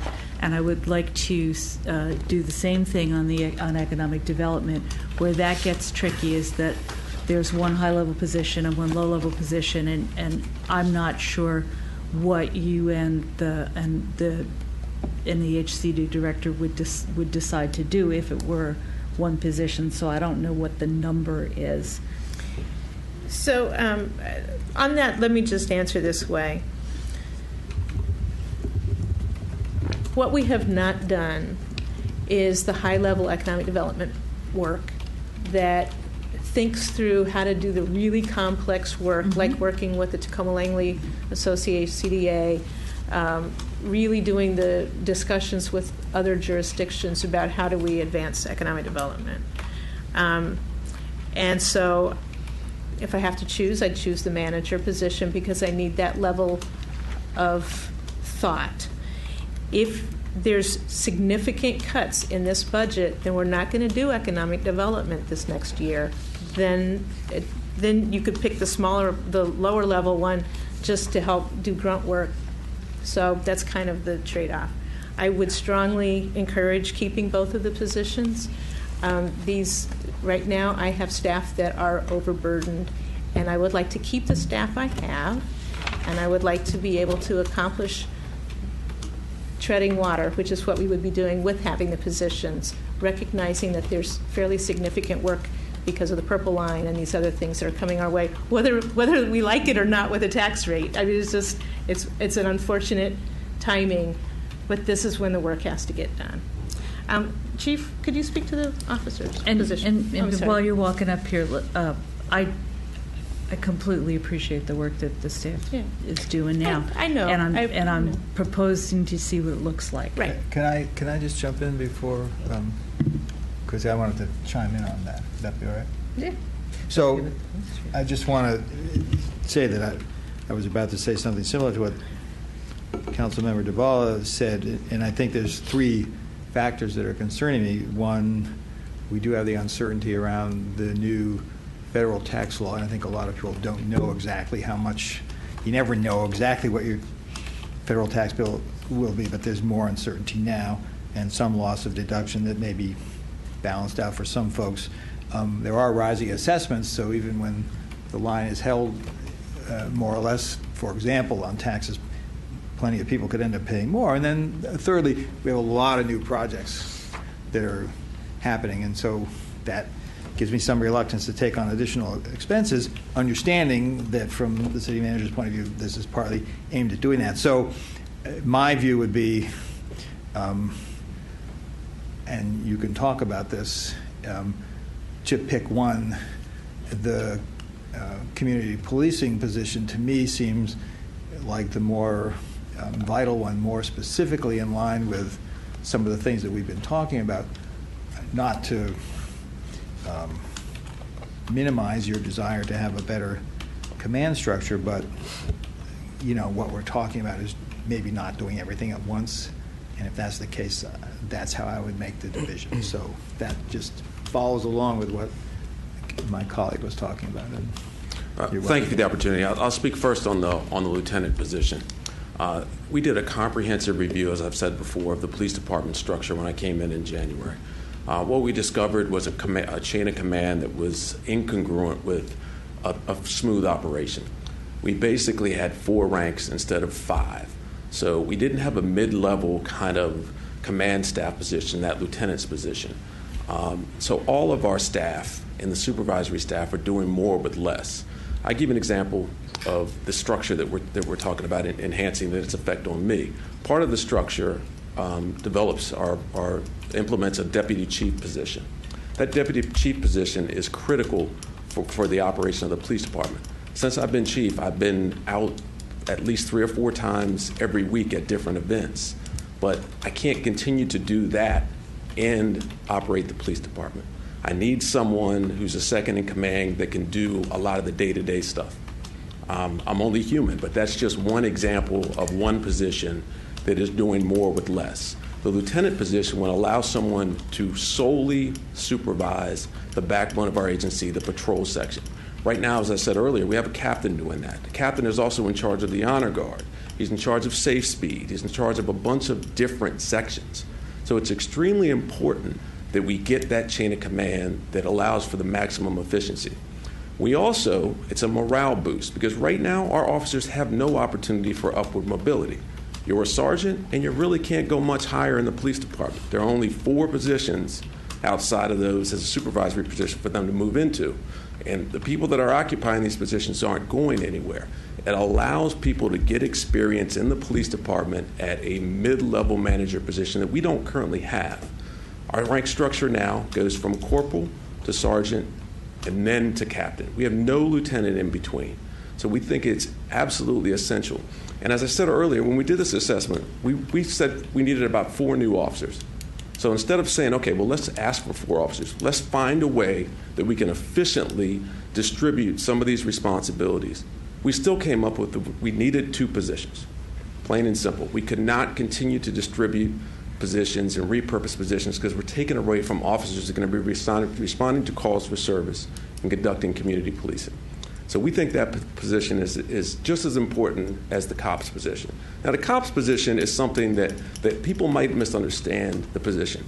They're not the only one responsible for community policing. Community policing is a department-wide initiative, and I really want to make that clear. What this person is going to allow us to do is to have somebody who's the focal point of that for the community, similar to our traffic enforcement officer, a go-to person that can plan different events. I'll give you an example. This year, we wanted to do 3 National Night Out events instead of 1. But right now, we have a captain planning the National Night Out event. We don't have additional staff to have 3 National Night Out events, three National Night Out events throughout the city. So we really want to get to parts of the city that have been underserved by these events. And with that community service officer, we'd have the ability to have someone that was solely responsible for planning those events. Mr. Clark talked earlier, and we talked earlier about coordination with the rec department. That officer would be able to facilitate our participation in all of these events. They also would be a conduit for officers within the agency with community policing initiatives. We think it's critically important that if we're going to have an efficient police department, a police department that is consistent with the city council resolution, that we have these 2 positions. In all of these, we also recognize, though, that there's a time delay in getting things up and running. There's a time delay in getting new officers on board. We're always recruiting for new officers, but so that's part of the reason that I put this in just for half of the year, the second half of the year. I also know that sometimes things can either slow down or speed up if there's changes in the department, if somebody leaves the department and there's an opening or something. And so we recognize that there's some of that. What I really do want to see, though, is I heard an awful lot as we were searching for a police chief from the officers about what their frustrations were, what they wanted to see in the department. And, the chief is correct that having that lack of a ladder within the department is something that is very much a sore point, and it's a valid one. And so I do, I appreciate that. There's some timing things that can be looked at here. I tried to be flexible also on that. But we'd like to work with you on whatever you choose on this. If I could just add one more additional thing. There's this common myth that we're an oversized police department for the residents that we serve. A comparison of comparable law enforcement agencies, some of which are not full-service law enforcement agencies. I'll give you an example. Hyattsville, who's probably our closest apples-to-apples comparison, serves 18,000 approximately residents and has 44 sworn officers. Cambridge, Maryland, serves about 12,000 residents and has 48 officers. Greenbelt serves 23,000 residents and has 54 sworn officers. And we have 42. Right. Yes, and I noticed that the one email that I saw this week compared us to Gaithersburg, which is not a full-service police department. That's correct. Thank you for bringing that up. There's this common myth that Gaithersburg should be compared to us. Just so you know, Gaithersburg is not a full-service law enforcement agency. They receive significant patrol assistance from the county police as well as significant investigative assistance. If we took all of the county police resources that were put into the city of Gaithersburg and added that to their overall budget, it probably would increase by at least 50%. Thank you. And can I just go in here for a minute? Can you talk a little bit about the benefits of not having that structure in our police department, where we have more control over our operations rather than relying on the supplemental aspect from the county? Absolutely. That's a very important question. We respond to all calls for service. we handle all call for service, from the dog off leash call to the homicide. We don't take any calls via the telephone reporting unit. You get a face-to-face service of an officer. We do a lot of other things that other law enforcement agencies don't do. When you go on vacation, we'll check your residence. We have residential surveys that we do. We pride ourselves on being very involved in knowing our community. So I think that's what you get when you have a small community police department. You're getting extra special service, and you're getting service that sometimes you don't get from a larger agency. And I would add response time is another significant. Oh, there's too many people, sorry. Wait, all right, now do it. Okay. I would just add that it seems that response time is also a significant difference between what we have now and what we would get with if we relied on the county for responding to calls. I would agree with that assessment. We haven't done a comprehensive calls for service survey recently, but I would almost say that if we did that, yes, considering the proximity to most of our calls for service, we would be a lot faster in response. Chief, could I ask two questions? One, Sure. How the county handles property crimes versus how we handle it? Well, there are a lot of crimes that the county telephone reporting unit takes. I was asked earlier today what type of offenses the county telephone report writing. Could you tell people what a telephone reporting unit absolutely. is? Because people here have no clue Yeah. that there's something like this, and that this is a benefit of not having it. That's a good point. The telephone reporting unit is a section of the police department where if you call In Montgomery County. with the Montgomery County Police and other agencies throughout the region and throughout the country, that if you call in with a reported crime, instead of having an officer respond out to your house and take the report, they take the report over the phone. And some of the offenses that the county police would take reports for, and just the criteria for telephone reporting is important, and the crime must have occurred in Montgomery County, or if the location is unknown, the victim must be a county resident. The suspect is not on the scene, is unknown, or there's no suspect information. And the dollar value must be under $10,000 unless it's a stolen vehicle and it does not involve a firearm. And some of the offenses that this would fall under this criteria would be harassment, fraud, stolen vehicle, theft of bicycle, theft from motor vehicle, theft of auto parts, theft from a building, vandalism, threats, and follow-up for calls that were taken through the telephone reporting unit. So a large volume of calls that you're going to get a face-to-face officer in the city, you wouldn't get if you lived in the county. And my other question is patrols. Can you talk about how that would differ if we relied primarily on the county police? That's a good question. We have directed patrols here in the city based on crime data. We are very robust in our analysis of data and crime trends. And when we have a problem, we put in a directed patrol. So we have officers specifically targeting those areas. When you have more calls for service or you have a larger geographic area, that's not as easy to do. So I will say this, we do it really well here in the city. I don't want to say that they don't do that well within the county police. I think they have that same analysis. I just think with a smaller city and a smaller geographic area, that can be fine-tuned a little bit better. One of the areas that I think is really critical by having our own police department is that people with special needs are known to our officers, or people that have special family issues are known to our officers, and they're able to, by name, deal with them, know what would help de-escalate a situation because they know the family or they know the way to handle it. And if you're dealing with a larger police force, they just don't know the people in the neighborhoods in that same way. And it really is a remarkable difference and a real advantage in Tacoma Park. I'll give you an example of that. Councilmember DeBala and I met with POSNA, parents of students with disabilities. And what we've done is we partnered with them to identify their children through the police department. Those that want to participate were able to take a picture of their child, were able to attach an alert to their address. So if we respond out for a call for service, our officers will already be aware that there's a person with disabilities there and won't be as on edge. Because some of these calls for service come in a violent nature. And our officers will be less on I guess, on alert if they realize that there's a person with special needs. I think that's extremely important. My younger brother has special needs. It's near and dear to me, and I think that's something that we're going to stress, and we're going to have that partnership. Okay. And Chief, sorry.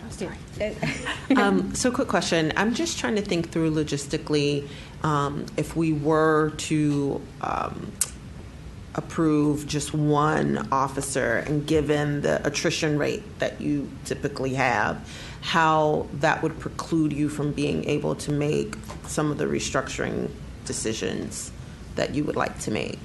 I can tell you this. We are actively recruiting at this point. We just made a tentative offer to someone today. We plan on making 2 or 3 more tentative offers. My goal is to have the police department fully staffed by this time next year. So my goal in this is quality, not quantity, and we've gotten some quality folks in the door. So I anticipate by the time this position comes up, we're going to be fully staffed. Now, some of those officers may be in the academy, not on the street, but they're still filling the FTEs. So it's my goal to aggressively hire. That's my marching orders for staff, is to get quality people in the door. So if we weren't given the positions and we got to a point where we were fully staffed, it may impact the ability to move it to necessarily promote someone into that position, because we wouldn't have somebody to juggle stuff around. The issue is making sure we have enough people out on patrol. How many people down are you now? I believe our current number sworn complement is 37. And I'm wondering if there isn't enough cost savings and the fact that we don't have people in those positions right now, that we couldn't not add the funding for one of these positions this year, and that the money you're saving on the people that you don't have seems like it would be able to cover that new position. We can double check, but we often take in likely expenditures as part of the budget process. So our estimated actuals sometimes are a little bit lower. I'm not sure how we did that with the police department, but we can double check before Wednesday. Thank you. Can I follow up with one more thing? I noticed in the budget that there's $40,000 to look at community policing practices, and I'm wondering how that evaluation, what the timing of that would be, and how that relates to hiring a person to focus specifically on community policing. That's a good question. It's my understanding that money was allocated about 3 years ago to do a comprehensive review of the police department and the police department's involvement in community policing and how we could better implement community policing programs. It's my understanding, and this occurred prior to me getting here, that an RFP was put out and we did not get responses that we felt were right for the police department. But I can interrupt that. What we were looking at is repurposing that to some of the focus groups that would come out of the survey, resident survey, either pre or post, that would focus on the police matters. I think you have some room to move around without those funds. Okay. And Chief, could you, when we were meeting with the school principals a couple of weeks ago, you updated us on state legislation, and I didn't know if you had any more information, but from what you had that day, you said that there's the potential that we will need to assign a sworn officer to each of the 3 schools that are in our city limits for arrival and dismissal. So that would be an officer at a school at the arrival time and dismissal time at each of our 3 schools. Do you have any more information about that? Or I do not. There were 2 competing bills, and I have not seen the language in the final bill that passed. The original bill called for an officer to be assigned full-time to every school. I know the bill that passed calls for an officer or some supplement of staffing for all high schools by July of this year and for all secondary schools by July of next year. But I don't know exactly what the language is as far as whether or not an officer needs to be assigned there full time or whether or not we have some type of security or coverage plan. Either way, it is going to impact our staffing as far as having to have someone there at the beginning as well as the end for all 3 of our elementary school, all 3 of our public schools. This particular bill completely caught everyone off guard. Apparently didn't even do crossover at the normal time, whatever. It was very last minute. It caught all the county jurisdictions off guard. So all police agencies across the state are trying to figure out what it means. But it could mean more time. Yeah, more time from our Could mean office. another unfunded mandate that we would have to somehow absorb into our staff. State loves it. Any other questions for our police chief?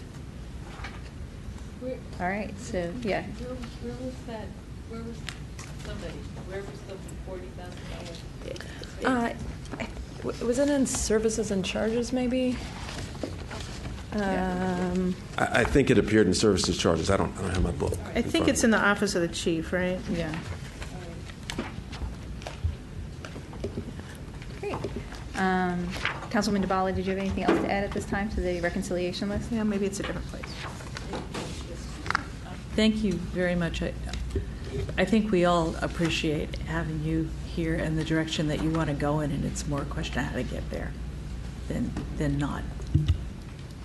Appreciate the support. Great, thank you. Before we move on, I know something else I wanted to mention. Councilwoman Searcy had put on the reconciliation list a couple of weeks ago resources for Hillwood Manor Park. I know a number of residents have been here requesting this. The city manager and I did meet today, and in looking over the budget and money that has already been allocated in the capital improvements budget, we thought there could be a reallocation of some money. Well, I haven't actually talked with staff completely, Okay. but there's some open space funding, a little, I think $25,000, and there's there may be some other kind of thing, and like I said, I have not talked with my staff. I even see perhaps an opportunity for use of a little bit of public art money. When I went to look at the Hillwood Manor Park, it occurred to me that if it's going to take a while for Park and Planning to make some improvements, even some really cool painting art stuff would help the playground equipment look better, to buy some time, or a small amount of funds that we may be able to find somewhere in our capital improvement budget might go towards encouraging Park and Planning to move faster. So literally, the discussions were earlier today. Yep. I have not. I'm probably going to make somebody mad, but I do think that there's a little bit. I do think there's a little. I do think, or Sarah, or someone, but I think there's a little bit of money that we may be able to help leverage.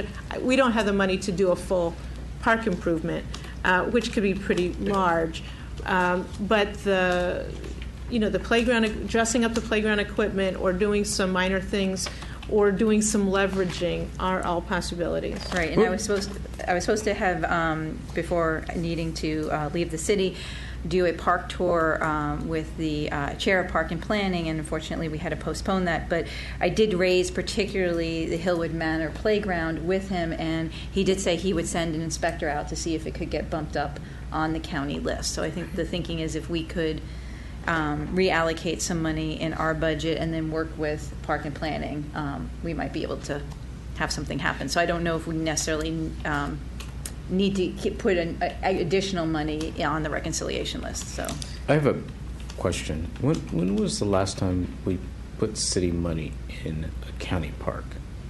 Last year. Last year. What well, park unfortunately, was it? we put it for the Sligo Mill Overlook Park, and that's a very different situation because that wasn't a park in before. It was just a field. Well, it was a field next to the community garden, and Park and Planning has taken it over now, and they will maintain it in the future. I really hesitate at putting money towards county parks because they're supposed to step up, because though there has been interest in dealing with the park near Kirkland and in Sligo Creek and Hillwood Manor, there's been more of attention to when was the last time were the parks redone here. Park and Planning did spend a lot of money when they redid Tacoma Piney Branch Park, several $1 million. And so I think for a while they thought, okay, we did Tacoma Park, but a number of these other playgrounds are wearing out, and I'm glad that there's attention to them. So. Yeah, because residents in Ward 5 have asked for the park to be renovated at Sligo Creek Parkway at Houston and Kennebec. I'm sorry, that's what I meant. Okay, Yeah. all right. Right, and I think that actually the timing is about the same when they were both last done. And that's part of the reason I highlighted it for the mayor when she was going to be going with Casey Anderson to look at them, that I wanted those two in particular really looked at. Okay, thank you. Okay. So I guess just to close the loop on Hillwood Manor Park, I just want to check in with Councilwoman Searcy if it's okay to take it off the reconciliation list. I mean, you could leave it there with a 0 or something to say that it's there while we look, or the question mark while we look to see something. But yeah, I mean, I think that would be helpful, and I think it might also be helpful to, because one thought was some of the priority 4 items that were in the cap improvement budget, and whether or not, I know you mentioned the arts project, but also there's a few others that were considered a little lower priority. And so, kind of thinking through the cost of the park versus what some of those are, I think I've totaled the individual projects to about $157K. yeah, I wouldn't know what that number. I would hate to give up some of those items, but I also don't know what the needs are of the park and how that number would compare to what their needs are. Sure. So if, again, if we could just kind of think of it in that regard and in terms of the total cost. I'll look at it. Thanks. So Councilwoman Searcy, though, did you want to move forward to put some other of these level 4 capital projects on the reconciliation list, or? I would appreciate a good look at all level 4 cap improvement. Given the total number of projects that we have ongoing, if there are projects that are nice to do, but may not be a high priority in terms of what staff have identified, I think it's just prudent for us to do a long, hard look on whether or not those items are necessary. And this is on page, just so folks know, on page 172 and 173 of our budget book. Yeah. And you have to make sure that when you're looking at level 4 ones, that you're looking at ones that are from the general fund and not from some other source, because only the general fund ones. If it's not general fund, then it's being paid by a special other set of funds. So the HCD office renovation. So I'm sorry, or FMR, which is the facility maintenance reserve. Okay. So it would be if it has GF or FMR, those would be ones that you could look at. Other things come from special funds. So not the SCF. No, that's Speed Camera Fund. Okay. All right. So the ones we're talking about, just to be clear, there's $60,000 for public art. I'm sorry, Mayor, what page you on? 172. 172. 172? Yeah, so $60,000 for public art, $25,000 for open space management plan implementation, HCD office renovation, $10,000, installed duct heater and auditorium, $10,000. I'd be loath to get rid of that because the temperature in here. That was what I circled, but I put a question mark because I was fanning myself during the last. Because you were like looking up at what was coming out of the ceiling. I actually wrote, "It is really hot in here." Yeah. So that's the office renovation for HCD is related to the economic development manager position. It's to make sure that they have maybe a section. No, walked out because everybody else was doing it. All right. It seems maybe it's technically okay to use the facility maintenance reserve, but it is kind of misguided in that that's not our facility. Yeah, absolutely. No, I was just identifying for Councilwoman Searcy about what level 4 things they were looking at. We should not be shifting money from the facility maintenance reserve. I agree. I don't think we should. I think it's best to look at the general fund ones. Thank you. All right. So then if we took off the HCD renovation and the duct heater in the auditorium, what we're really looking at is the $60,000 for public art and the $25,000 I got that right? Yep. For open space management plan and implementation. And I wonder if someone could speak to those so that we had a better understanding what were in those two buckets. Ms. Staines, could you talk about those?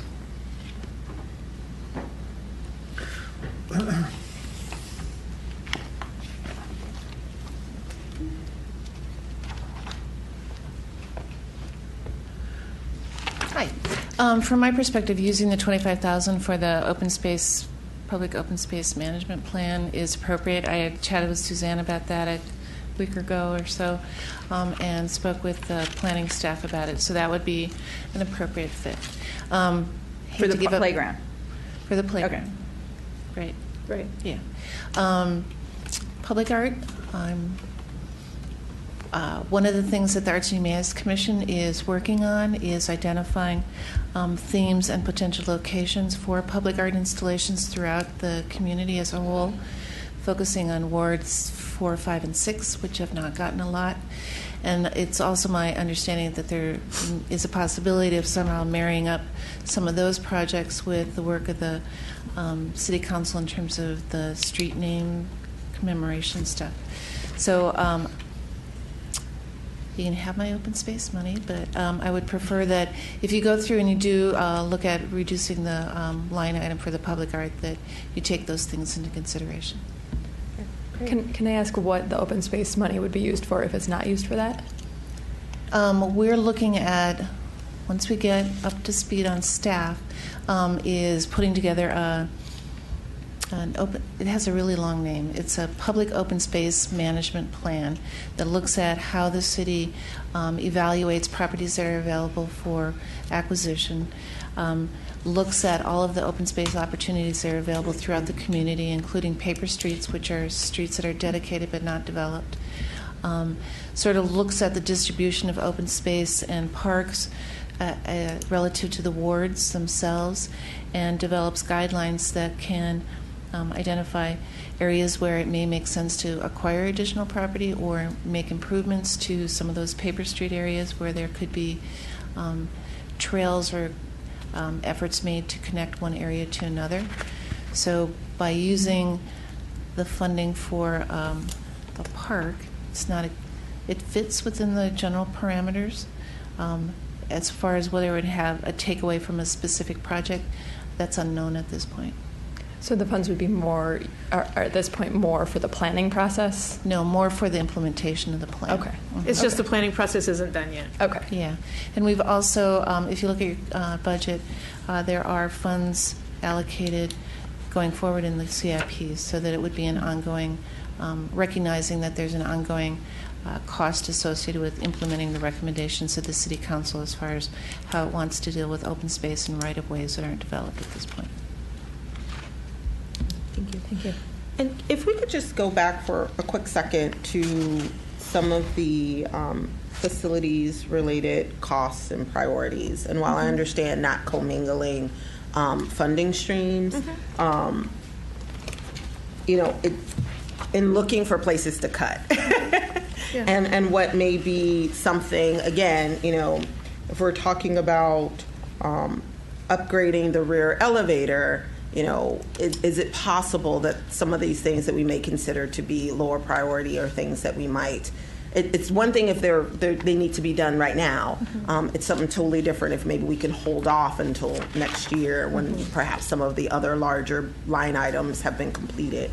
So I don't know if there's further discussions about that. That would be helpful. But again, it's not a lot of money. We're talking about like $25,000, but I think it just makes sense for us to be really, really prudent when we're looking at, if we don't consider it to be a level 1, do we necessarily need to include it? Yeah, but it's a level 2, and the rear elevator upgrade it is important.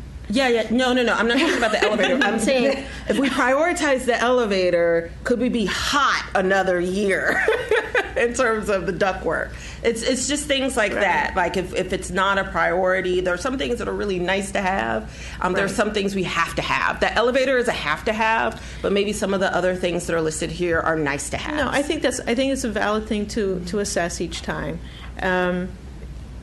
happy to have those kinds of discussions. We have them certainly with staff, in staff.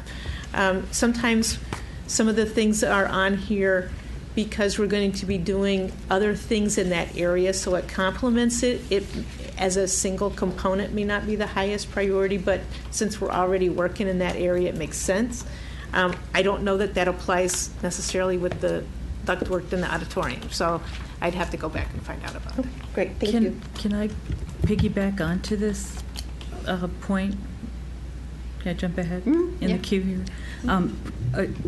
Put another way, on the capital improvement program for this fiscal 19, you've got $12 million, and then for fiscal 20, you've got $7.75 million, including a much bigger chunk for the library. And so I agree with Councilmember Searcy that could we ask you to see if there are some things in here that could be moved into the next year? Right. Because even if we move a few things, that frees up some funds for some of the other stuff. Look at the general fund line. In that sum, in that total box that you were on page 174, it has where it shows $12 million. The general fund line is pretty straight, the same amount over the upcoming years. The others are from dedicated funds. So part of the reason that the number is so high, the $12 million, is the Flower Avenue Green Street project, of which about is $5 million. Right. And so that's really the difference between this year and next year is the Flower Avenue Green Street project. Well, I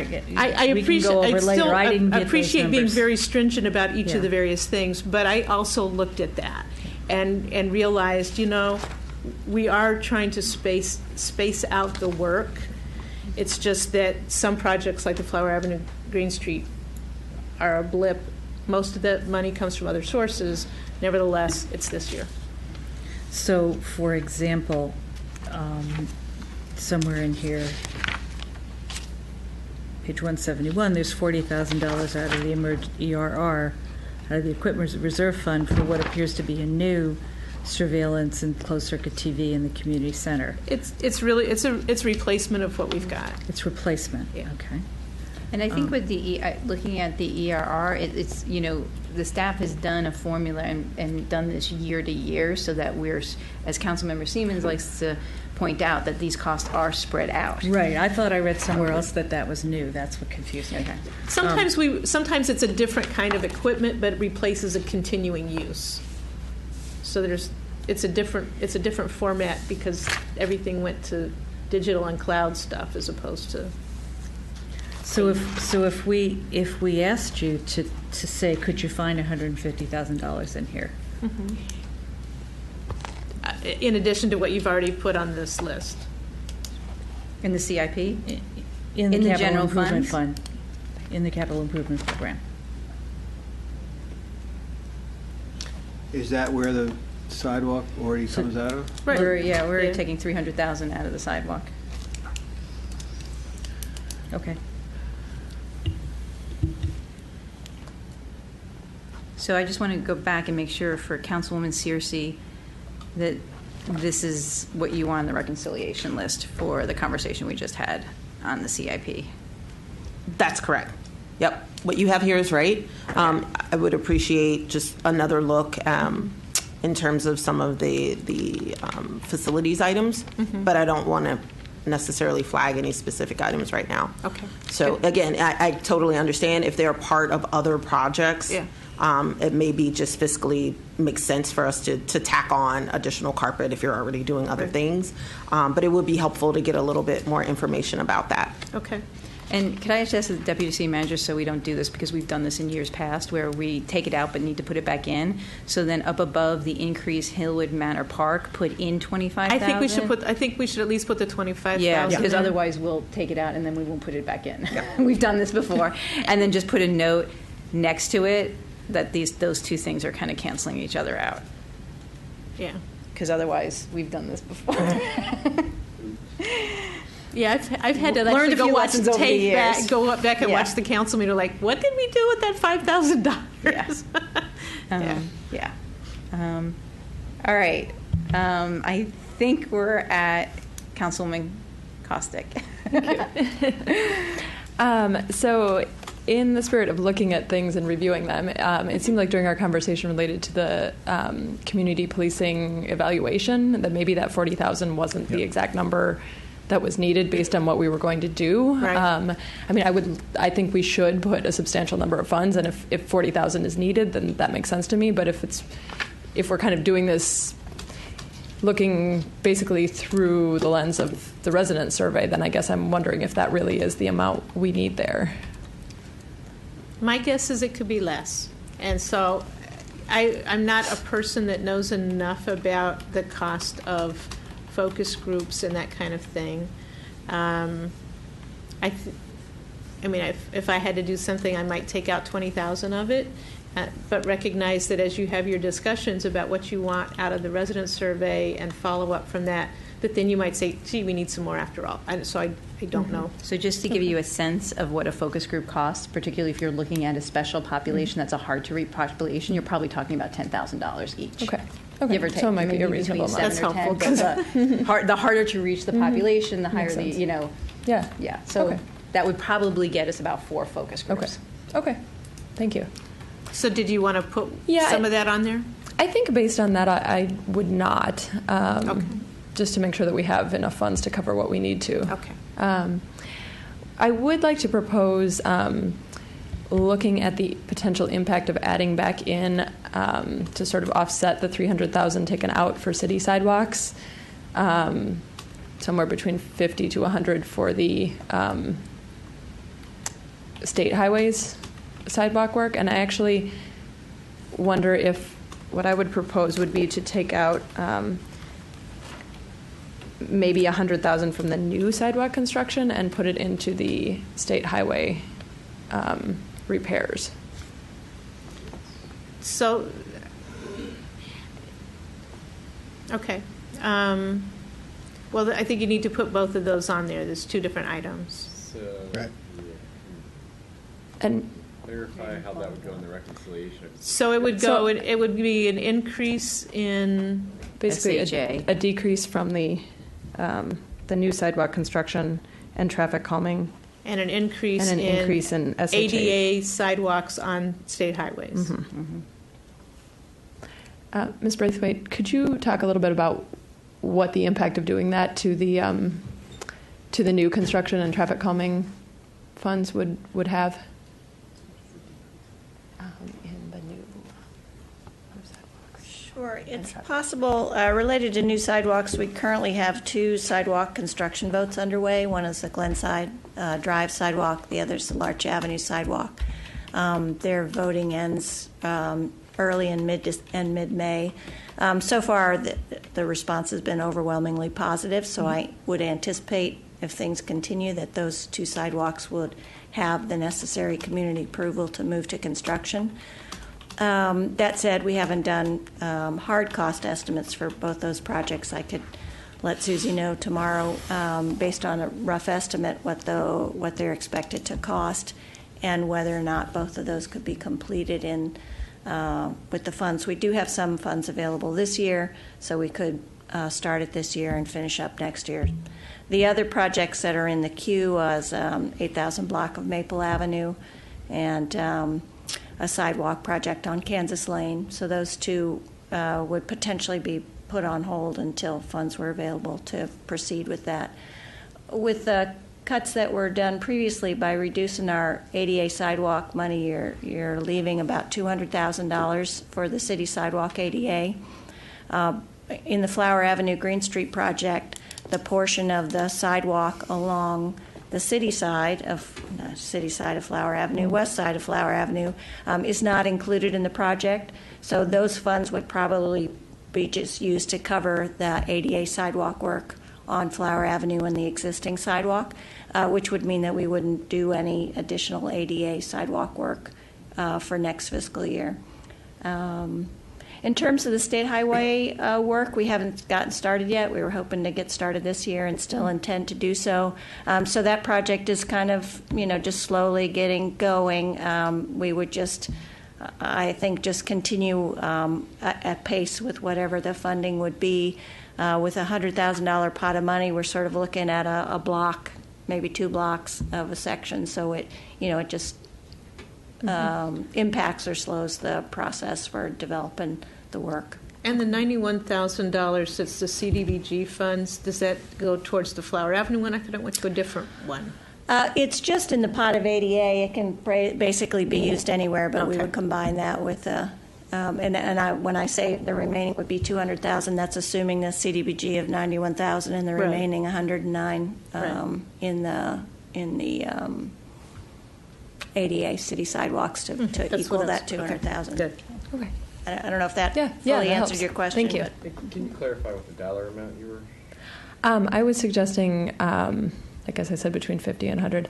I guess if 100 is about a block, I would say 100. Yeah. Yeah. And then the other thing I wanted to, this is something I hadn't given a lot of thought to previously, but I wanted to explore a little bit what it might mean to, since we're talking about possibly not adding these other positions, to take a hard look at our council intern position, which I think is a really good position in many ways. I know all of us would need help. We want to call on somebody, but just looking at if I have sort of a choice of a new police officer or an intern to help with council work. Obviously, the police officer costs a lot more money, but I'd like to take a look at a reduction in I believe it's $17,500 for the council intern.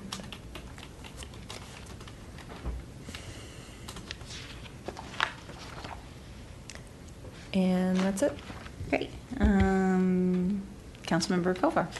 Thanks. A few small things that I just wanted to circle back to. So on the $40,000 again for the police and the focus group, I didn't really get a sense for how that's going to work. So I'd like to at least put that on the list as a potential reduction.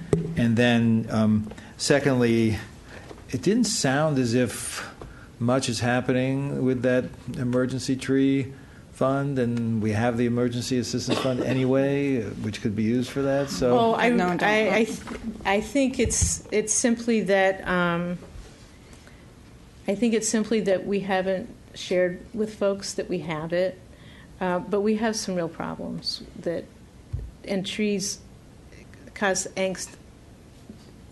Yeah. And we've used it. And we have used it. And can you send us what we've used it for so sure. we can see that? I think we did, but I'll send. Yeah. In fact, I've got another one pending right now.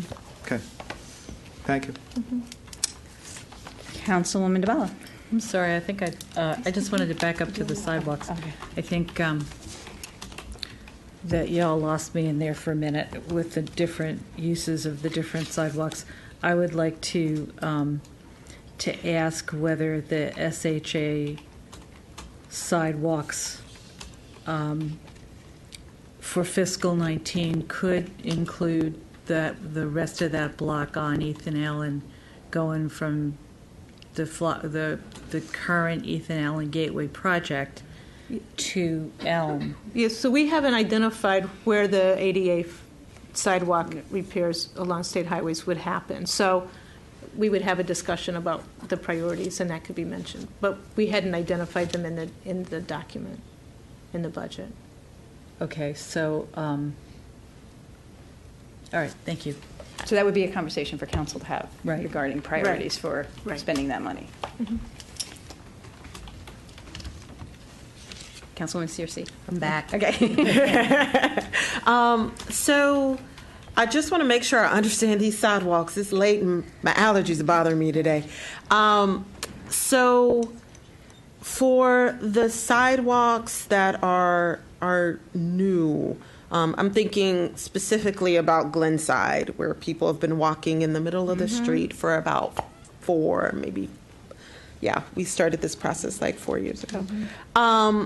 So if we were to perhaps redirect $100,000 away from some of the current projects, does that mean that those that have not gotten to the design phase would be subject for cutting? Or would that mean that potentially those that are in design could also be cut because they haven't been put out for bid yet? I think our assumption would be that we'd move forward with construction for those projects that we could, and then we'd hold off on design for the ones that haven't moved into design yet. Okay, perfect. Thank you. Where's Glenside? Is it in design? Yeah. Just checking. That's why she's smiling over there. Just checking. All right. Anyone else? I think I have one thing I wanted to add, and I'm going to put on to actually propose doing away with our community grants program and take out $80,000 out of our budget. And I'm putting this on the table because having talked to residents over the last few weeks, almost month since we had the budget proposed to us, people have asked us to take a real hard look at the proposed budget and to consider what were things that maybe have been put in place in the past that now, with either new priorities we had, or really think about strategically what we're doing with taxpayer money. And as I look at the things that we've put in place and prioritized, I go back to the community grants program, and this is not a reflection upon the residents who have been on that committee, which I think work really hard and are excellent, nor is it a reflection of the city staff. I just think that those small grants that we provide to organizations between $5,000 and $10,000 are not always the best ways to move forward effectively and strategically on our priorities. Over the last couple of years, we have, as we talked about earlier in our meeting, created the Community Partnerships Program and done other things. So in the spirit of looking really hard at our budget and thinking about how we can be more efficient and strategic in our use of taxpayer dollars, I would like to put that on our reconciliation for consideration. I would like to voice support for that. I think it's been an interesting consideration that I've always made about us increasing taxes to take money that we then decide how it's going to, what nonprofits it's going to go to. I think it's a good idea to allow residents to choose where they want their donations to go. Mm-hmm. And I think over the next year, if we do decide to take it out, on Wednesday, we can reevaluate this type of program, and even as we're looking at our racial equity work, how we might actually create more programs similar to this out of that. So that is what I would like to put on the list. Cool. Anyone have anything else? Yeah. I just want to clarify. I see the decreased community policing consultation on here. Was that? Councilmember Kovar. Did I totally just miss that? Yeah. Okay. Thank you. Apparently I did. Thank you. Yeah. So I think just as background, if I'm not mistaken, in the contract we have with the research firm, we only have 2 focus groups currently budgeted. Is that correct? 2 focus groups are really not enough. I'm just going to put that out there for at least what I want to know. And Councilwoman Searcy, I can see, is agreeing with me. And so we have a lot of different communities in our broader community. And so I would really like to see us, as we are undertaking this research project, to really do it well. We don't do this very often, and so we can talk more in depth on Wednesday, but right now only budgeting for 2 focus groups and potentially having maybe 4 more. 6 focus groups would be a nice complement to a quantitative survey. Sure, and just a little bit of additional information. There are some economies of scale if we increase the number of focus groups. The initial 2, if I remember correctly, are it's something like $9,100. Yeah. As you add on to them, the price per focus group decreases to, I think, about $3,000. Now, Careful. about and that is kind of the out of the box price probably, and the more specialized we want to get these things, then the And I more think costs will be special associated languages with and other them. things really start to have. Yeah, exactly. We will certainly need to bring in translators if we want to have focus groups with different languages other than English. Can we get that more specific information for Wednesday? Because it sounds like we're going over a wide range. I think we need to have a much more council discussion about what focus groups you want us to focus on, and I would have to go back to NRC and see exactly what they could provide, and in order to meet those interests. I know the we would deputy have to city bring in our manager own actually was translators. really hoping that the council would have a real discussion about how to move forward with the focus group. So I know you were feeling a little correct, and I mean we would have to unsettled on bring that. in our own translators and things of that nature, and I could probably get some ballpark prices for those. I would just like If to you'd say like that me if we had had this discussion 6 months ago, I would vehemently oppose the reduction of $40,000 for the focus groups. And it's kind of funny that I feel much more comfortable. I'd still like to do it, but I feel more comfortable postponing it for a while because we have a good police chief that I have confidence in.